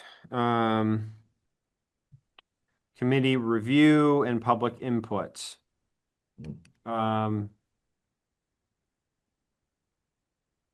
Yeah, so I guess we have, well, a couple things. I'm gonna keep numbering these. I think it makes more sense in this section to have them numbered. Also, so we've got committee review and public input here, and we've got committee review here. So maybe I would say this should be preliminary, yeah. Yep. How do you spell it? Yeah, preliminary committee Committee. review. And then down here, I don't know if we need the preliminary here. Or committee approval Yeah, at some point. that's right. That's right. It's true, but yeah, I guess It's like, we'll approve it, I guess, but then ultimately the select board probably needs to like actually Right. approve it, like, Right. so. Is that true? I I mean, Yeah. that's true for the management plan. Is it true for a trail Good proposal? question. We should clarify, much like with the rules, you know. Exactly. I mean, if I were them, I'd be like, I'm not, I don't want to have a hearing in my, I got things to do. Yeah, right. Does it comply with Yeah. the management plan? Mhm. Leave me alone. Yeah. Probably a lot will depend on how they like or dislike the management plan. Interesting. If they This feel is- really Yeah. good about it, they might say, you guys run with this, or Right. they might say, yeah, Right. some things I don't like Yeah. there. I'm nervous about Yeah, I agree. horses. Yeah. Yeah. Whatever. So I guess it'll be there. Maybe we will need to ask them what level of discretion they want this committee to have on trail approval. Yeah. Yeah. I think they'd be crazy to want to watch that, but they are the ultimate body here, so Yep. whatever they want to do. Or further review, would that be the right present? Oh, right. What are we talking about for Number here? 5, preliminary. Yeah. Preliminary, just further review? Yeah, I think that's good. Because there has been like already the preliminary, Yep. so further review. And then, yeah, then here we would solicit input from whomever. I mean, Independent experts, I kind of would think like that's the ecologist, right? yeah, I guess what's your Or- thought there, Brad? Because that was your comment. Yeah. Independent experts. Well, it could be experts on, a number of things, but yeah, for instance, you have the example of the trillium, right? So we might want to, check with a botanist on just how fragile those things are, or, how scarce, whatever. Yeah, I guess the question here Um, is this required? Like, would you need to, like right now, Oh, I think that it's always welcome to provide, documentation. Like, if there are concerns with like the Richmond Conservation Commission or anyone Right. on like the ACFC thinks that there's a concern, Mhm. nothing's stopping anyone from doing that, from reaching out to those experts and providing that. No, I see your But point. Problem with putting in the Yeah. document, then it almost becomes a requirement. That's Right, like, well, you're right. not allowed unless you've like specifically reached out to some unnamed, No. expert. How many? No, you're which right. one? No, I say would the take that out. That, neighbors no, as that's a great might point. be- I wasn't thinking of that be as required important as, yeah, kind of an option. So you could kill that, forget it. Okay, That, so you're we're right, gonna, it doesn't belong, it doesn't And belong then- right there. right, you wanna, Yeah, maybe neighbors, if there's a trail that is going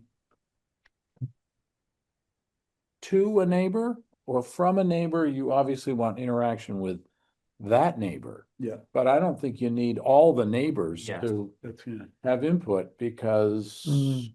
the town forest. do we Right, wanna just put right.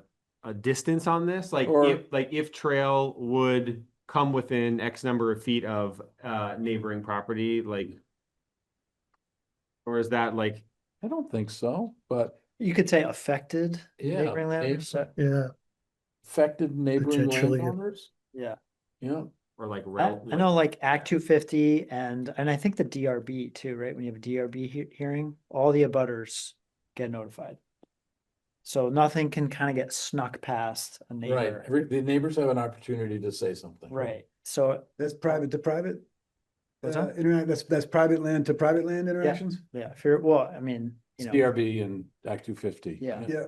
And easement holders, and guess- easement holders, so I didn't like think of that. Richmond Land Trust. Right, or right, right. Yep. BLT.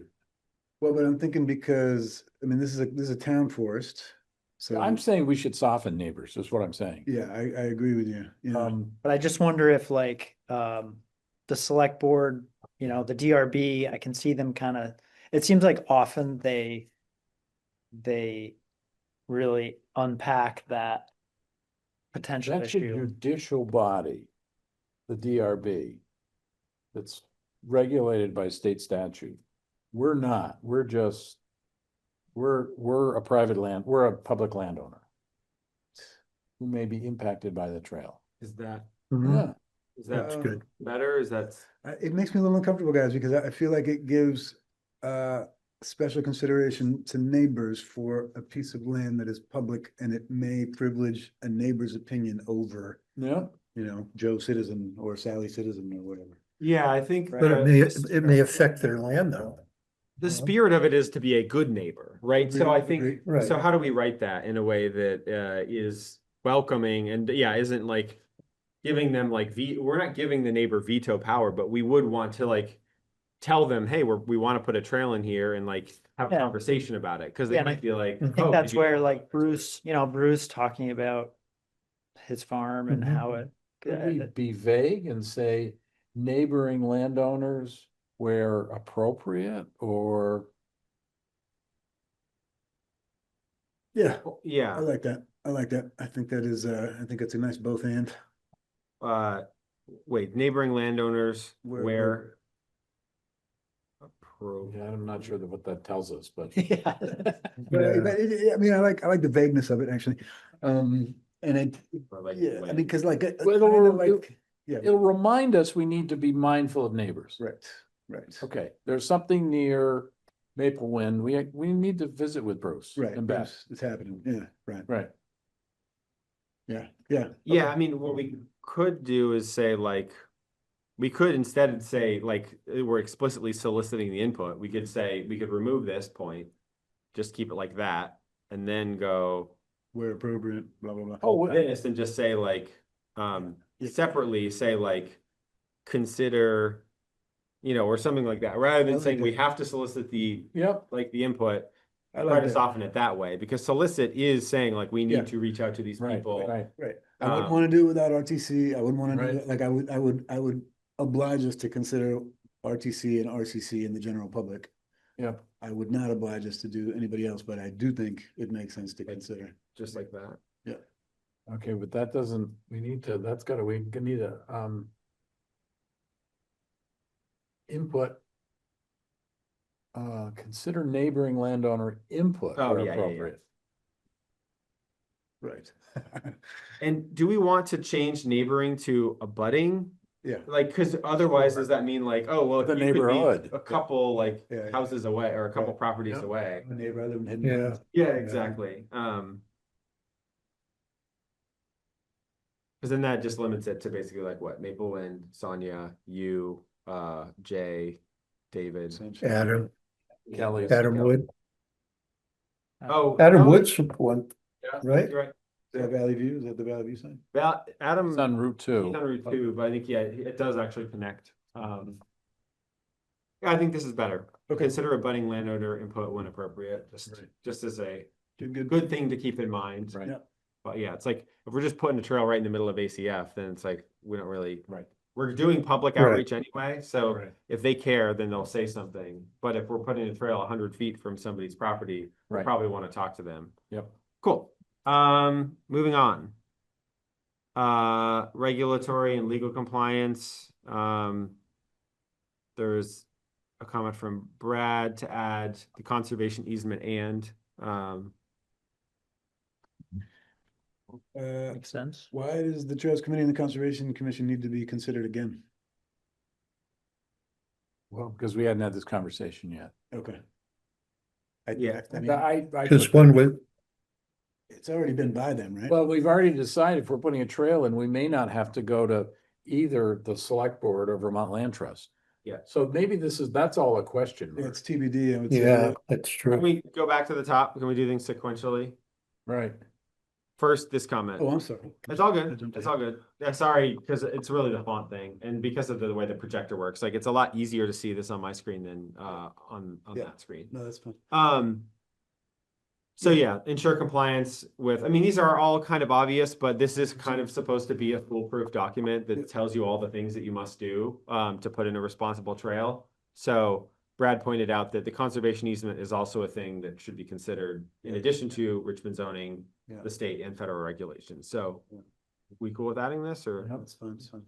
Okay. I mean, I think we have to anyway. Um, What is a site plan? That's I guess a that's map like with the- a trail on it.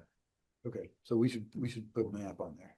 Because site plan, you know, we had, for a little while, we had a discussion about site engineering plans, you know, that's like a $20,000 process. And I would not want to be confused. Proposed trail map. Right, yeah, so yeah, I guess so. it does say as needed here. So Oh, I guess it would say, instead, what we would say would be prepare supporting documents. It would be like trail map, and Trail then map. erosion and sediment control plans Yeah, if necessary. yeah. Because like not everything, is even going to require that. We talked about the like less than 20% right. slopes doesn't even like, even by the strict current, Richmond standards or whatever Tyler Masha was saying, he was basically saying, well, if it's less than 20%, then like that doesn't require any special Yeah. consideration. So Yeah. we Could don't we need, put, go ahead. I was wondering if, again, could we put something more than just trail map? Because, we see those, they treat, some of those anyway, treat the forest as a blank slate. Just a white piece of paper and you can draw a map anywhere. But I think we want to see it in the context of topography, natural communities, connectivity, streams, wetlands. At this And point, we can supply those maps. I think that would be a great educational tool too, but. But doesn't that come before? I mean, I agree with you, Brad. It just seems like if we're only looking at that at number 6, we've missed a few things. Well, So I mean, I wonder if what we're missing is all those things that you said in numbers 4 or 5, because Yeah. how would we maybe. judge if Well, this it's thing? 4, right? Yeah, number 4. Yeah, do we there want it to put is. it There in it is. 4? Overlay mapping and buffers. That's what you're talking about, right, Brad? Yeah. We have mapped the proposed trail. So So maybe, Yeah. maybe maybe it's that, but No, it's the it was final higher than map. that. Wasn't it Well, higher than that even? Well, Back there was- before there, in that list of things, identify there's Yeah. a rough map at step a rough 1. map of yeah, so where are we gonna, But a rough map is I'd not what say- we want by the end. The rough map is giving us an idea of whether or not we should proceed with the trail at all. Then it comes to the committee considers it. If we are moving Who's- forward, then we go to the expert review and flagging.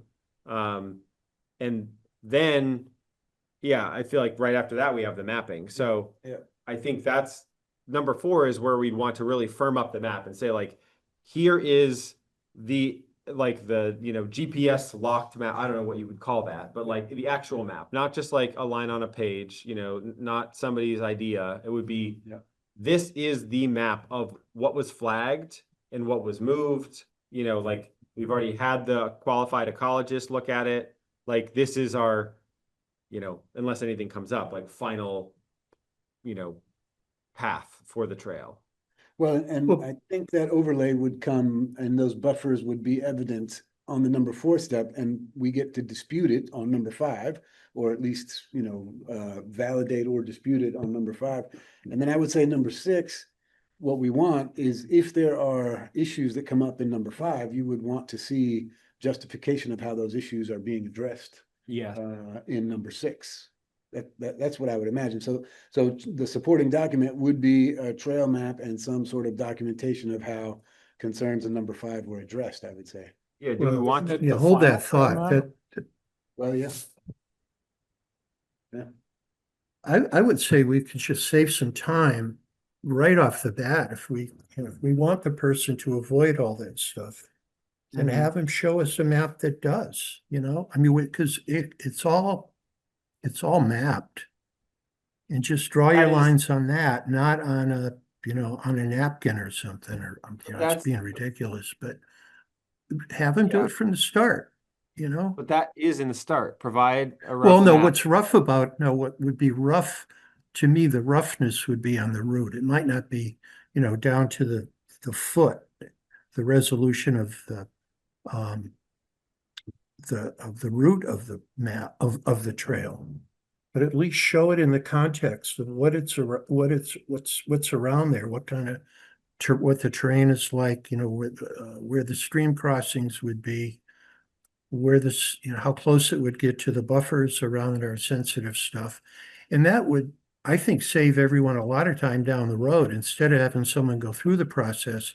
And then down the road, we go, whoops, you're 200 feet away from this thing, or 50 feet away Yeah. from something we really care about. To me, it feels like It's- like, it feels like if you put that in the very first step, then somebody who wants to like consider, applying to, have a trail put in the forest, all of a sudden you need to be an expert in all these things. to be able No, to get the no, you conversation. don't. You just look at the map and avoid the green zones or the yellow zones or whatever we do. Sure, so That's we all. publish the Show buffer us map. how you're gonna thread through all that and Yeah. do that up front. And save us, everyone, a lot of trouble and a lot of disappointment.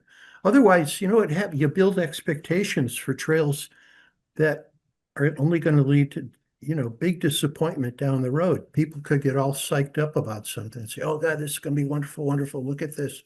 Look how windy it is and how flowy it is and all that stuff. And then we say, well, sorry, guys, I know we've been talking about it for 2 months, looking at your rough map. But now we just put the overlay on it. It ain't gonna work, you gotta go back to the drawing board and avoid those areas. Where I if we guess, could but- just give people and put it up on the website, here it is, go at it, and find a way that will avoid all that stuff. Then, we're on a road to not rubber stamping it, but I think it would pass approval a lot faster and a lot more efficiently if we just got think- that sticky stuff out of the way up front. Brad, I think your idea works in both directions where, having a rough map that doesn't show how it avoids ecological features is something we want to avoid, but there also might be scenarios where when you get out into the forest, those buffer maps are incorrect or,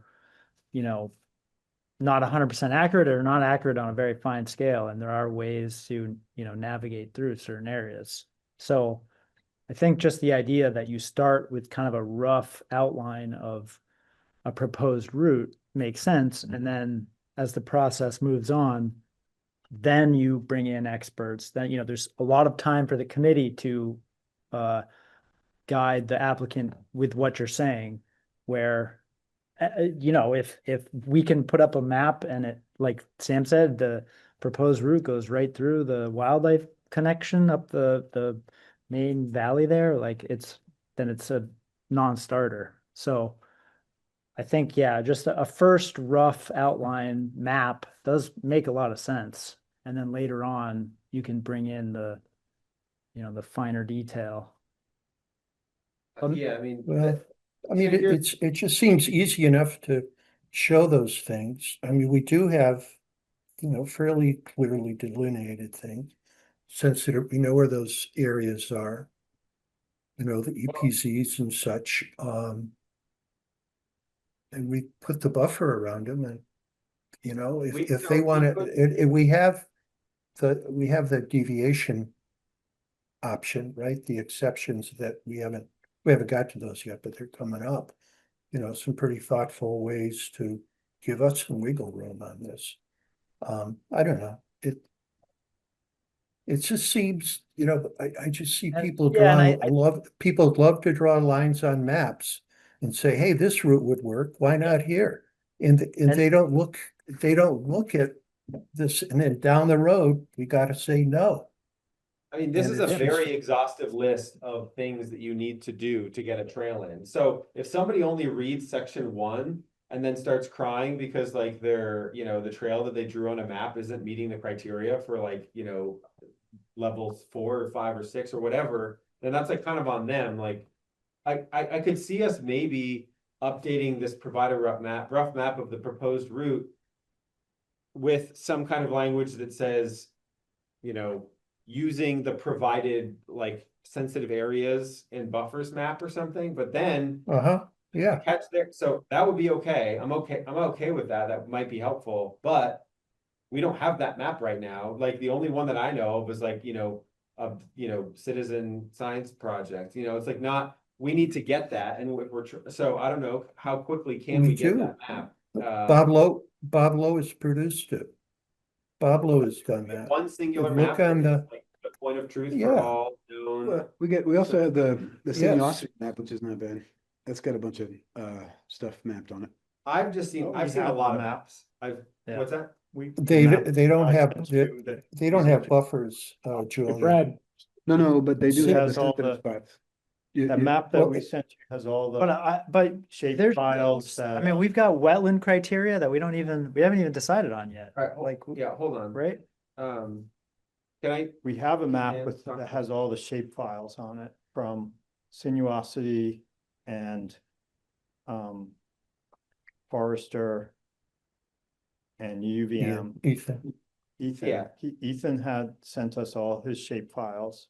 if it's the And they're map all- I'm thinking of, that is my favorite map. I just want to make sure that like we have, That like we- it's the most useful map. in And terms that of also, how to that follow map it. also shows topographic lines, so that would be a good place to just draw your rough trail map on top of that map. Yeah, Yeah. what I'm, okay, great. So I just, all I want to do is make sure that we're adopting a map that we're referring people to here. So that when we say, draw your trail on this map, then people can like, then we're all referring to the same map and we have something that we can point to. Mhm. Yeah. So. do So we- maybe at our next meeting, we could spend 15 minutes on maps. Okay, I like that.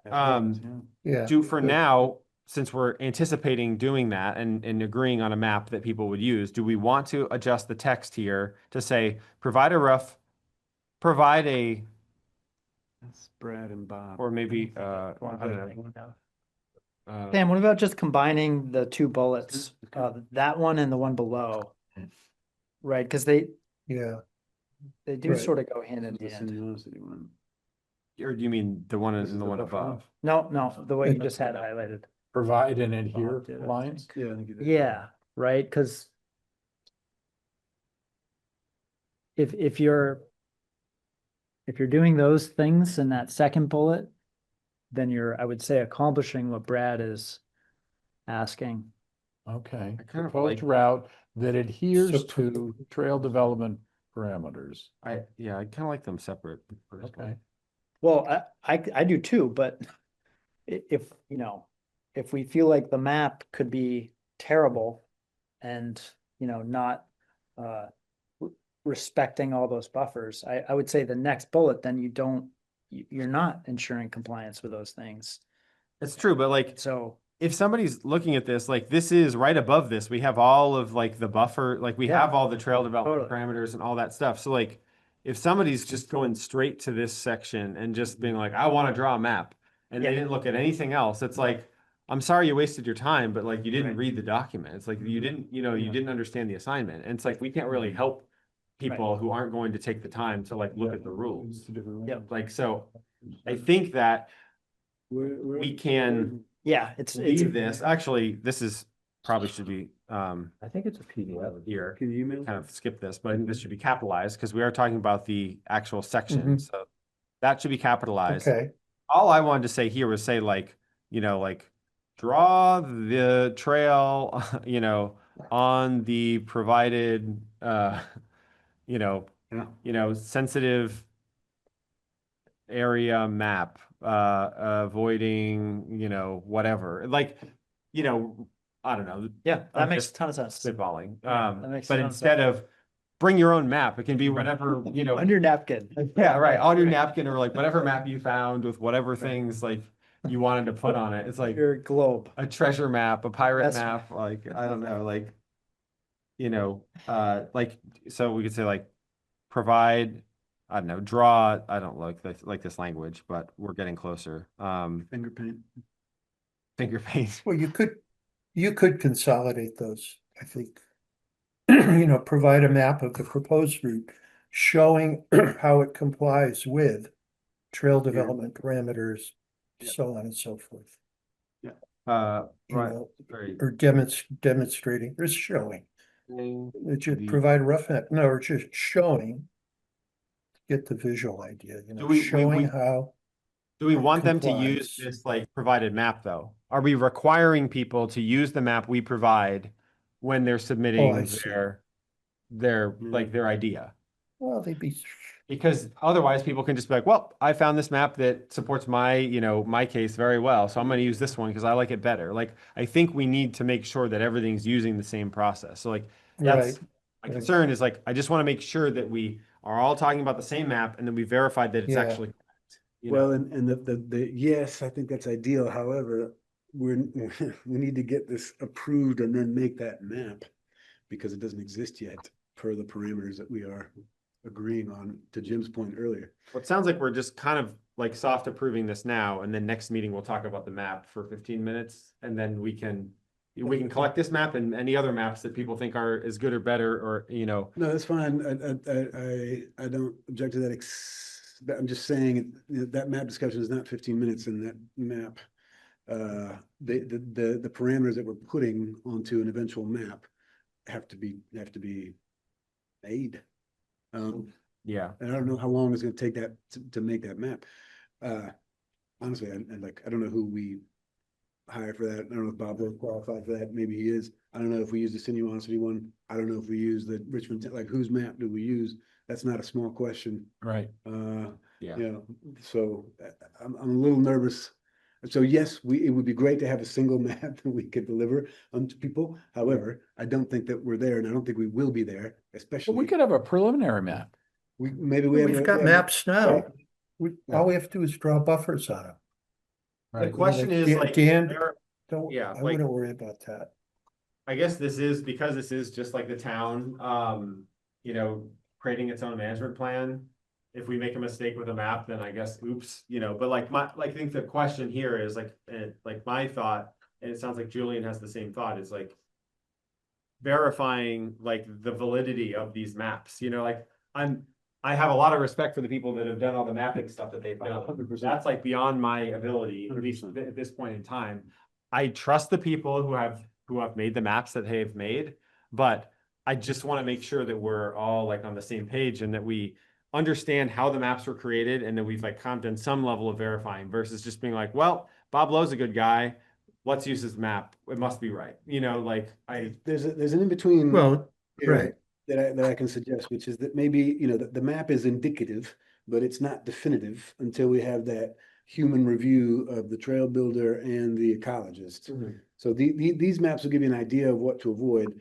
Right. Nature's changing all the Right. time, climate's changing all the time, soil's changing all the time, habitat's changing all the time. So we really do need to go out and ground truth the specific proposal yeah, per the definitely. map. So, Yeah. so as long as we are saying, yes, here's a map that's pretty good, but that doesn't mean that we don't have to go out and verify, or that someone who wants to put a trail in there wouldn't say, well, that's not, I don't see that anymore, or it's not there right now. Yeah. You know, that we wouldn't have to ground truth that. So I guess what I'm saying is, if we're not saying that the official map is like the end all be all of the territory until we go out and ground truth it, I'm Right. okay with having Right. a map. Yep. Okay. But it gets all the applicants on the same page. At some point, we'll have an official map. Yeah. That's where we're gonna start. Yeah, I think that's right. I think we want the most uniformity as possible, Right. but without limitations that may not reflect the reality of the changing landscape. Right. So do we do it like this then? Provide a rough map of the proposed route using the provided, I don't know, sensitive Whatever we call it. Yeah. area map. Or like, I don't know, we don't even have to say avoiding. I feel like it's kind of Yeah. implied, but like, Yeah. or we could say like, yeah, you know, Yeah, you would say map your- Overlaid on. Exactly, map your route or overlay your route to the ACFC map, a provided ACFC map or whatever. Provide a rough map of your proposed route overlaid on the yeah. ACF, I guess, sensitive area map, yeah, I guess ecological, whatever map. we're just Ecological, moving number yeah. 4. We're moving number 4 up to number 1, basically, is what we're doing. Because we already have that language in number 4. Well, yes, but I think that this is like, I guess this is like why we had said rough map before, because this is making sure that somebody just doesn't come through and try to like, you know, propose something ridiculous, right? Sure, It's be like, sure. yes, This I is want to like- like, You can take the sensitive area map and a crayon and just draw your trail map on it. That's the rough Yeah. map. yes, exactly. And you Yeah. go back to all the other stuff. Late, because the reason why we have map stuff after the flagging is because then we can actually verify the fact that like, you know, we walked the trail, we flagged it, Right. We looked for the, the ecologist has like looked for the things we should be avoiding. Now that we've flagged it and we've like moved the trail exactly where it needs to be based on what the ecologist says, we do need to go back and look at that map one more time and make sure that we're not messing with the buffers. You may like- find what Jimmy said, that there's a route that goes somewhere.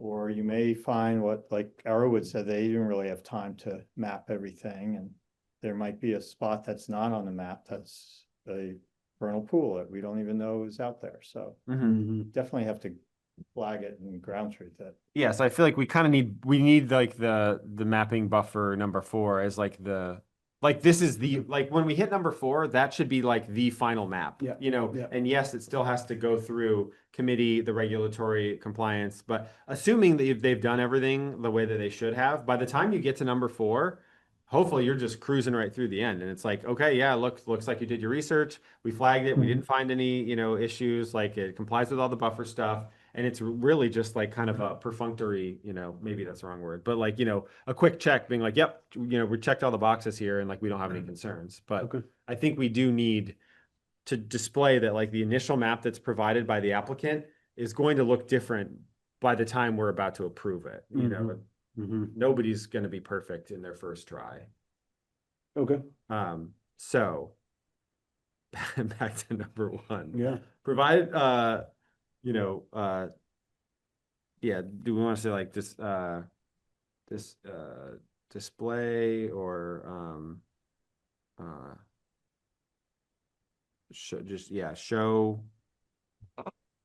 show the proposed route on the provided sensitive area map or something like that? Sure. As an overlay to the ACF Ecological Resources Map or something like that, maybe. Say it again, Brad. I guess as an overlay to maybe that's complicating it.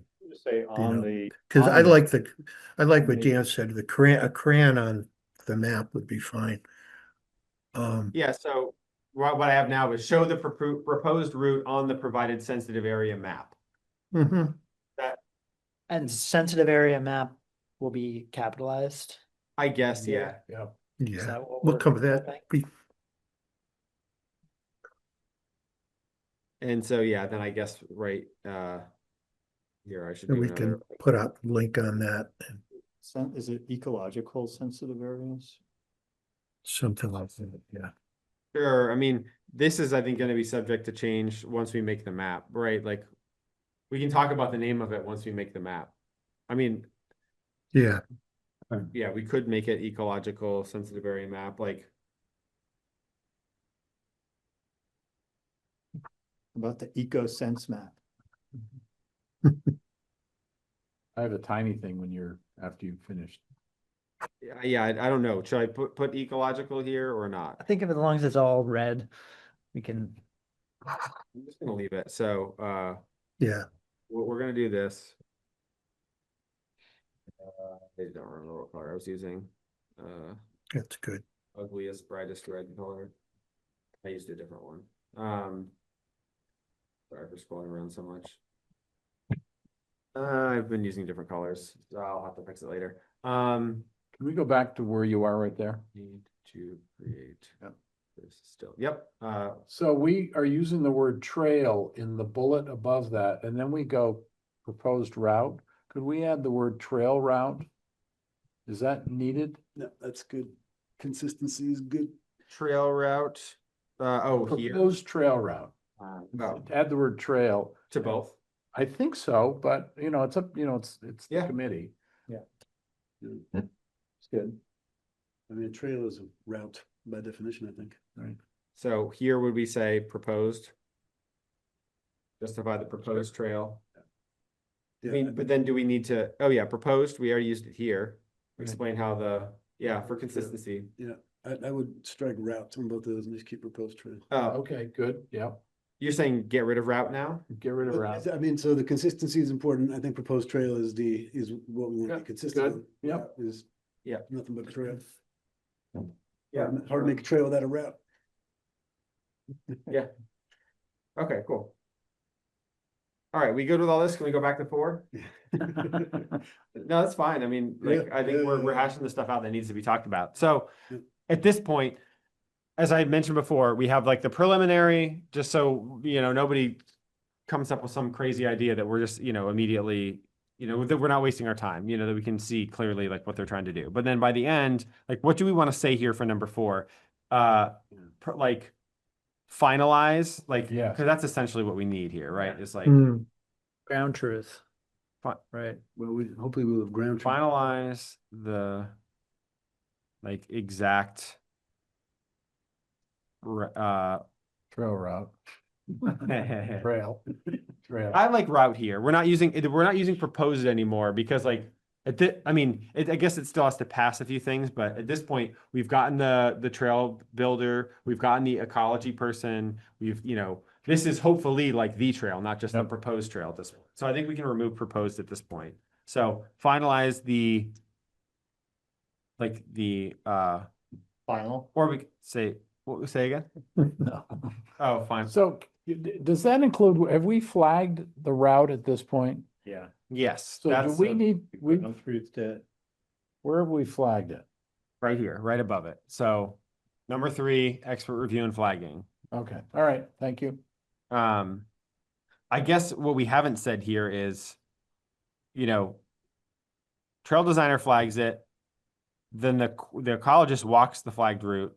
We've talked about the things that we're avoiding, but like nobody else has walked the flagged route yet, except for the ecologist at this point. So like, I don't know if we need to like be more clear that, like, I suppose. Committee approves the flagged route? Well, so we have committee review and public input on number 5. And so basically, do we need the committee to weigh in before like we have the map? Because I feel like it would, to me, I feel like as a committee member, it would be helpful for somebody to be like, okay, well, like we've got our trail designer, we already got our ecologist. Here's the map, the exact map of where the trail would go. So we can look at it here in this meeting. And then if we want to follow up, and like, I'm assuming that like one or more committee members would want to go walk the route as well, in addition to, so maybe we should specify that here in this as well, like in the trail development parameters, but I think that happens like, yeah. Maybe this shouldn't just be like overlay mapping and buffers. Maybe it's got a different name. Maybe it's like, or maybe we need another item, like a verification or something. I'm not sure we do. Okay.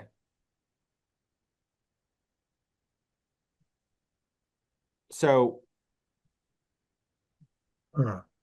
do we just leave it with map then? Like, I think in the section where you're saying the ecologist walks through, just say that the committee or designee from the committee walks through. yeah. Yeah, so I guess here, like, Something about the Like- committee, we actually go out and look at it. and do we need, like, does it need to be a quorum of the committee? Can it be like, is there a certain number of people from the committee that we want to make sure have like looked at the trail? I don't think the whole committee needs to go out, and it certainly doesn't have to be, I wouldn't necessarily have to be at the same time either, because then we basically have to like post a public meeting, like if a few people go out when they're able. But yeah, I don't know. Do we know, or do we care? Working group of the committee or a, Yeah, yeah, do we want to see. have like a, Just say committee or working group. walks through. Members. Say committee Yes. members may wish to, kind of leave it open. Committee members may wish to walk the route.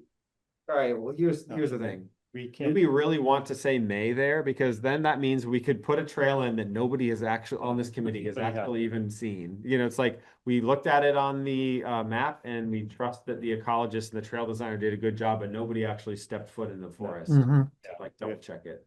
I think a Okay. certain number of, I mean, I'm just thinking about like, what's the responsible number of people from this committee, you know, that's fully Yeah, staffed at quorum. 9? Do you think a Quorum, quorum has to, has to Should be a all? quorum, you're right. I mean, I think with a just a weird makeup of a committee, that might not be possible, you know, like. It doesn't necessarily have to all I be think at the committee- same time, but I am wondering, like, God, yeah. but- do you- Committee review kind of About provide applies. opportunities for a committee to walk the trail. Yeah. Oh, that's I a good like- way I to like put it. that. That's great. I like that. Yeah. I like that. I do think a quorum is ideal, but I think that we have to ensure that we are as minimally bureaucratic as possible. Yeah. Yes. Yeah. And that we can speed things talk through. the efficiently. proposed trail. Yes. Proposed trail. Route. Yeah, we took root out. except know for- we did. Yeah, except for the last one. Maybe just put ACF committee. Sure, yeah, for the, ACF. Committee. I wonder if that is just overly bureaucratic, even the way it reads, where, how do you provide an opportunity? I guess, but like, it's It's I just, don't know, it's reminding that, yeah, it's just kind of a Just- nudge, I think. We'll meet on Wednesday and we'll walk the route. I'll show you where we flagged it. I think it's good because it's not requiring, but it is encouraging. And it's like, it's another checklist item, right? It's something that we Right. don't want to skip. Yeah. Because it would be awfully foolish if at some point a trail got past this point and nobody had like put their, boots on the ground Yeah.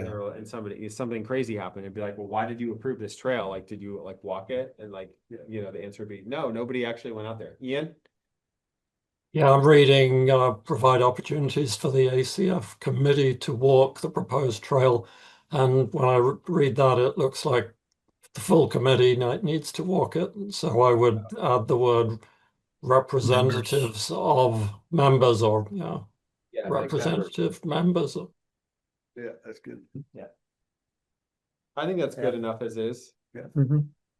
Sounds good. Do you think that, number 4, the whole item, couldn't that just, put one more bullet on number 3 and get rid of 4?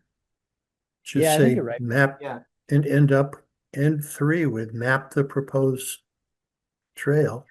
Yeah, so maybe expert review, flagging. And and, final like, map, Final and map. final mapping, map, good. yeah. Yeah. Yeah, Yeah, good idea. And then, I like that. And then get rid of that. And then say, let me get my bullets to behave here. yeah, there. Better. And then this should be capitalized. Right? Yep. And then, but then we still have to figure out what we're saying here. So,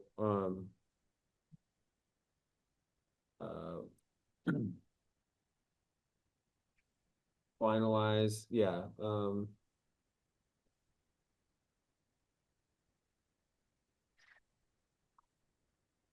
Yeah, I don't know. My words are escaping me.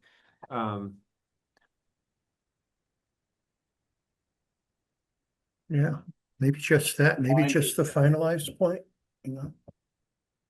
Yeah, the exact trail.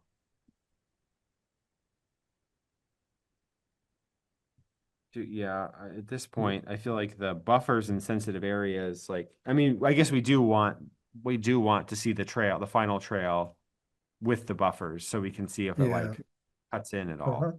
On So the, you're getting rid of the bullet below that then, because it's. Yeah. Okay. Yeah. And as a reminder, it's 8:22. Okay, yeah, so we need a wrap. I guess what we could do real quick, because we're so close to being done with this. I know we're not hitting the trail deviation stuff, but right now we already hit 5, which is now 4. And then we have 6, which is now 5. I guess the supporting documents thing, we didn't like completely. I don't know what to say about this. Yeah, would there be like a narrative associated with that answers all the questions? Is that a supporting document, you think? Yeah, I don't know. yeah, I guess, yeah, maybe we just can't finish this. I was just thinking like, oh, we're so close, maybe we can finish this, but unless we're extending our Mhm. time, I don't think it's gonna happen. So what are people's thoughts? Do we want to push for a couple extra minutes or do we want to just wrap things up? Because I have to go at 8:30 Okay. tonight. Cool. Let's say if we draw a line again, Yeah, then Above we've the number 4. made some great progress. Yeah, so I guess can we just finish this one bullet and then we Yeah. can put our line? Well, Sounds we good. finished 4, right? Yep. So we can really put it between 4 and 5. Yeah. I Okay. think we finished 5, actually. Well, this thing is still a little bit, Yeah. I guess maybe that's fine. yeah. Oh. That's what got I'm us back. fine with it. I guess it's fine. So we can just say final trail map Yep. Yeah. Yeah. and then, Put the line right there. yeah, and then put the line right there. And I mean, the rest, I guess, is like, there weren't many comments. Really? Like the only thing was adding a couple of hyperlinks to these like proper name, like Yep. name things. There's one little edit here. And then the only other thing was like converting, Who do we need to have it approved by? yeah. Yeah, and that's a TBD. That's not something that we can answer, I don't think.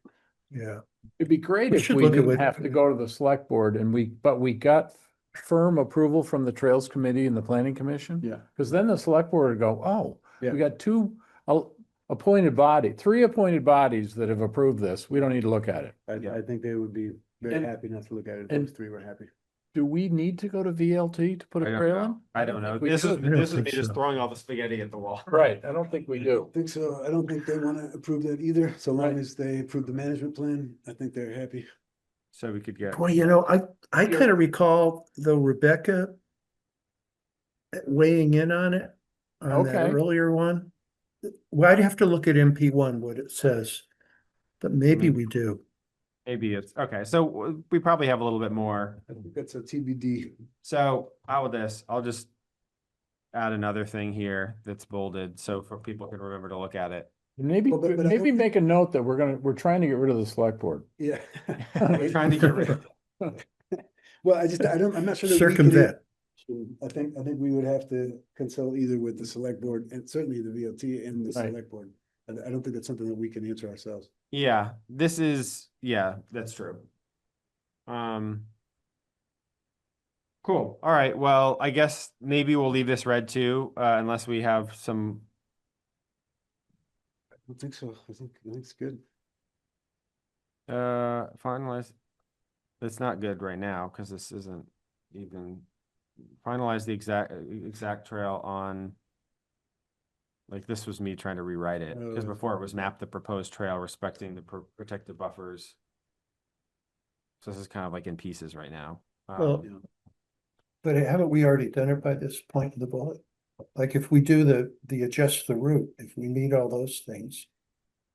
Finalize, do the math. Yes, so we have that, but this is just, us saying that like, map you know, the, like, Don't the you want them, updated route, like, don't you want them to make a map first and then do final map? yeah, I don't know. We just have to talk So about it's this more. kind of finalizing the route. Not necessarily the map, right? Finalizing the route, Like, and then down below. I think we should pick it up here. yes, like map the finalized. How about right above on that bullet, adjust the route, make it adjust and map the route. Yeah, but I Showing, think we want to define what we want on the map, which is like including the buffers and stuff. So. yeah,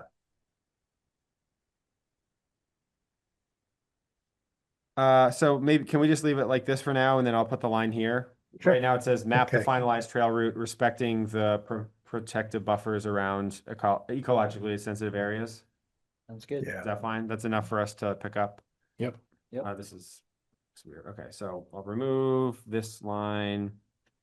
We've kind of covered a lot of the stuff below this, thankfully, but we will need to revisit it since it's below the line, and I'm just gonna put numbers on these last couple, so we've got it here. Okay. Great. Thank you, everybody. Thank you. all right. Thank you, Yeah, Sam. well, we Yeah. got, Thanks, nice job. thank you. We have a couple things quickly before we stop. But we're done with this section. We got 2 minutes. We're probably gonna go over by a couple. If you gotta go, you gotta go. I'm gonna stop sharing because we don't need that anymore. But let me just pull up my agenda again. Closure. So does anyone have any business for upcoming meetings? We talked about the map. So I can put the map thing on the next agenda. Maps. Just a general comment, if I may, about future agendas, that we want to be seen to be doing more than just the management plan and sitting around in a table talking about it. And I think we are, we're doing things on site. We're meeting with the wetlands expert. We're doing some occasional maintenance. The mowing has been done. But let's keep doing that. Maybe there are some additional things like putting up some signage at other entry points to the forest. So that's really just general comment. Let's try and keep a few things on the agenda in addition to the management plan, so we can be doing things on site, making a difference, being more visible. Does that seem performative? Like the main thing, our main charge right now is to finish the management plan. So to me, putting things on the agenda simply for the optics of like trying to make it seem like we're staying busy is just kind of a silly task. I feel like instead we should just focus on like the most important thing. Like I'm more than happy to talk about putting signage up, if that is something that should be done right now. But I think putting it on the agenda to talk about it just so it looks like we have more bullets on the agenda isn't particularly helpful, in my opinion. I'm thinking of action as well as, talk as well as talk. Actually So- doing it. So having things on the agenda just to confirm that what needs doing, what we're doing on site as action items rather than discussion items. Yeah, okay. All right, yeah, well, yeah, I appreciate the comment. I guess since Brad and I make the agenda, we'll talk about that and see what we can add, Yeah, it's at a least good- as like a check-in or like a, not necessarily a, we're gonna spend 20 minutes talking about X, Y, or Z, but here are things that like we'll check in on, just to, fill out and kind of help show people who aren't listening to all these meetings or watching them to see like the other things that we're doing behind the scenes. Yes, thanks. Sounds good. Okay, cool. I have a small order of business, which is that I can't come on Wednesday at all. So, Oh, so okay. don't schedule around me. Okay, I so got things the that- meeting, because it's in 2 days, it's already been publicly posted. So I don't know if we can change it at this point. You don't have to change it. I can't come. Got it. Oh, got it. So it's at 3 though. It's at 3. And Sonia can't make it, although she's not feeling well today, so I don't know if she'll feel better by Wednesday anyway, hopefully. But it sounds like she can't make it. So, and Brad's out of the country, but it sounds like you'll be there. You'll be there. I'm gonna be there. Ian, are you gonna be there? Yes, planning to. Okay, so Good. I guess we didn't have to publicly. Yeah, now we only have 4 committee Never hurts. members, but I guess it's still good because we're close to quorum. So Does Tina know it's at 3? it's a good question. I never told her that, but well, I'll email her right here. But if you're not going and you're the reason for 3. Oh, and it doesn't have to be publicly warned. Cool. Is Dan? Well, that's I good. forgot about Dan. We don't know about Dan. Dan's No, going. Dan can't. I'm pretty certain Dan can't make it. I can check my email, but yeah, I suppose I could tell Duncan to just cancel the meeting. Yeah, I'm sorry to make you move it, guys, and then not show up. Apologize. And we should, Although if there is public coming, Well, It might yeah, not be if there's bad, public but- coming, and now also if Sonia can make it, and it's right. but we yeah. didn't let Tina know. Well, I'm sure she can. Usually those site visits are fairly long, so I bet she's. Okay. I'll check in with her and make sure that 3 works for her, and that if that's what we've publicly, let's just go with that. okay. Yeah. So if that doesn't work, if she's like 3's not horrible for me, I can't do that for whatever reason. Then Then we can if put it one back up. person drops, we should figure that out ASAP. I can basically tell Duncan like, well, we're gonna cancel this as a public meeting because like it's not a quorum and it's If basically. you want me to drop, I can drop if that helps. Okay. Just let me know. Well, Sonia already said that she could drop, she seemed Okay. comfortable with dropping and it would just be if we backed it up to 2 and then all of a sudden she was like, oh, I really want Right, to come now. just But let me- she seemed pretty okay with not showing up. Okay, So all right. I think we'll be fine. So yeah, I guess just email me, Jim, and we can either meet at 3 just to stay, consistent with what's already posted online in case there are people that wanted to come from the public. Otherwise, if we need to bump it back to 2, I think we would just cancel it because otherwise I don't know. I guess I could ask Duncan like what the rules are, like can you adjust a meeting that was posted? Because normally we have to give 48 hours public notice. So I don't know like what ability we have to like maneuver the time within that 48-hour window. So I just want to make sure we're doing things by the book.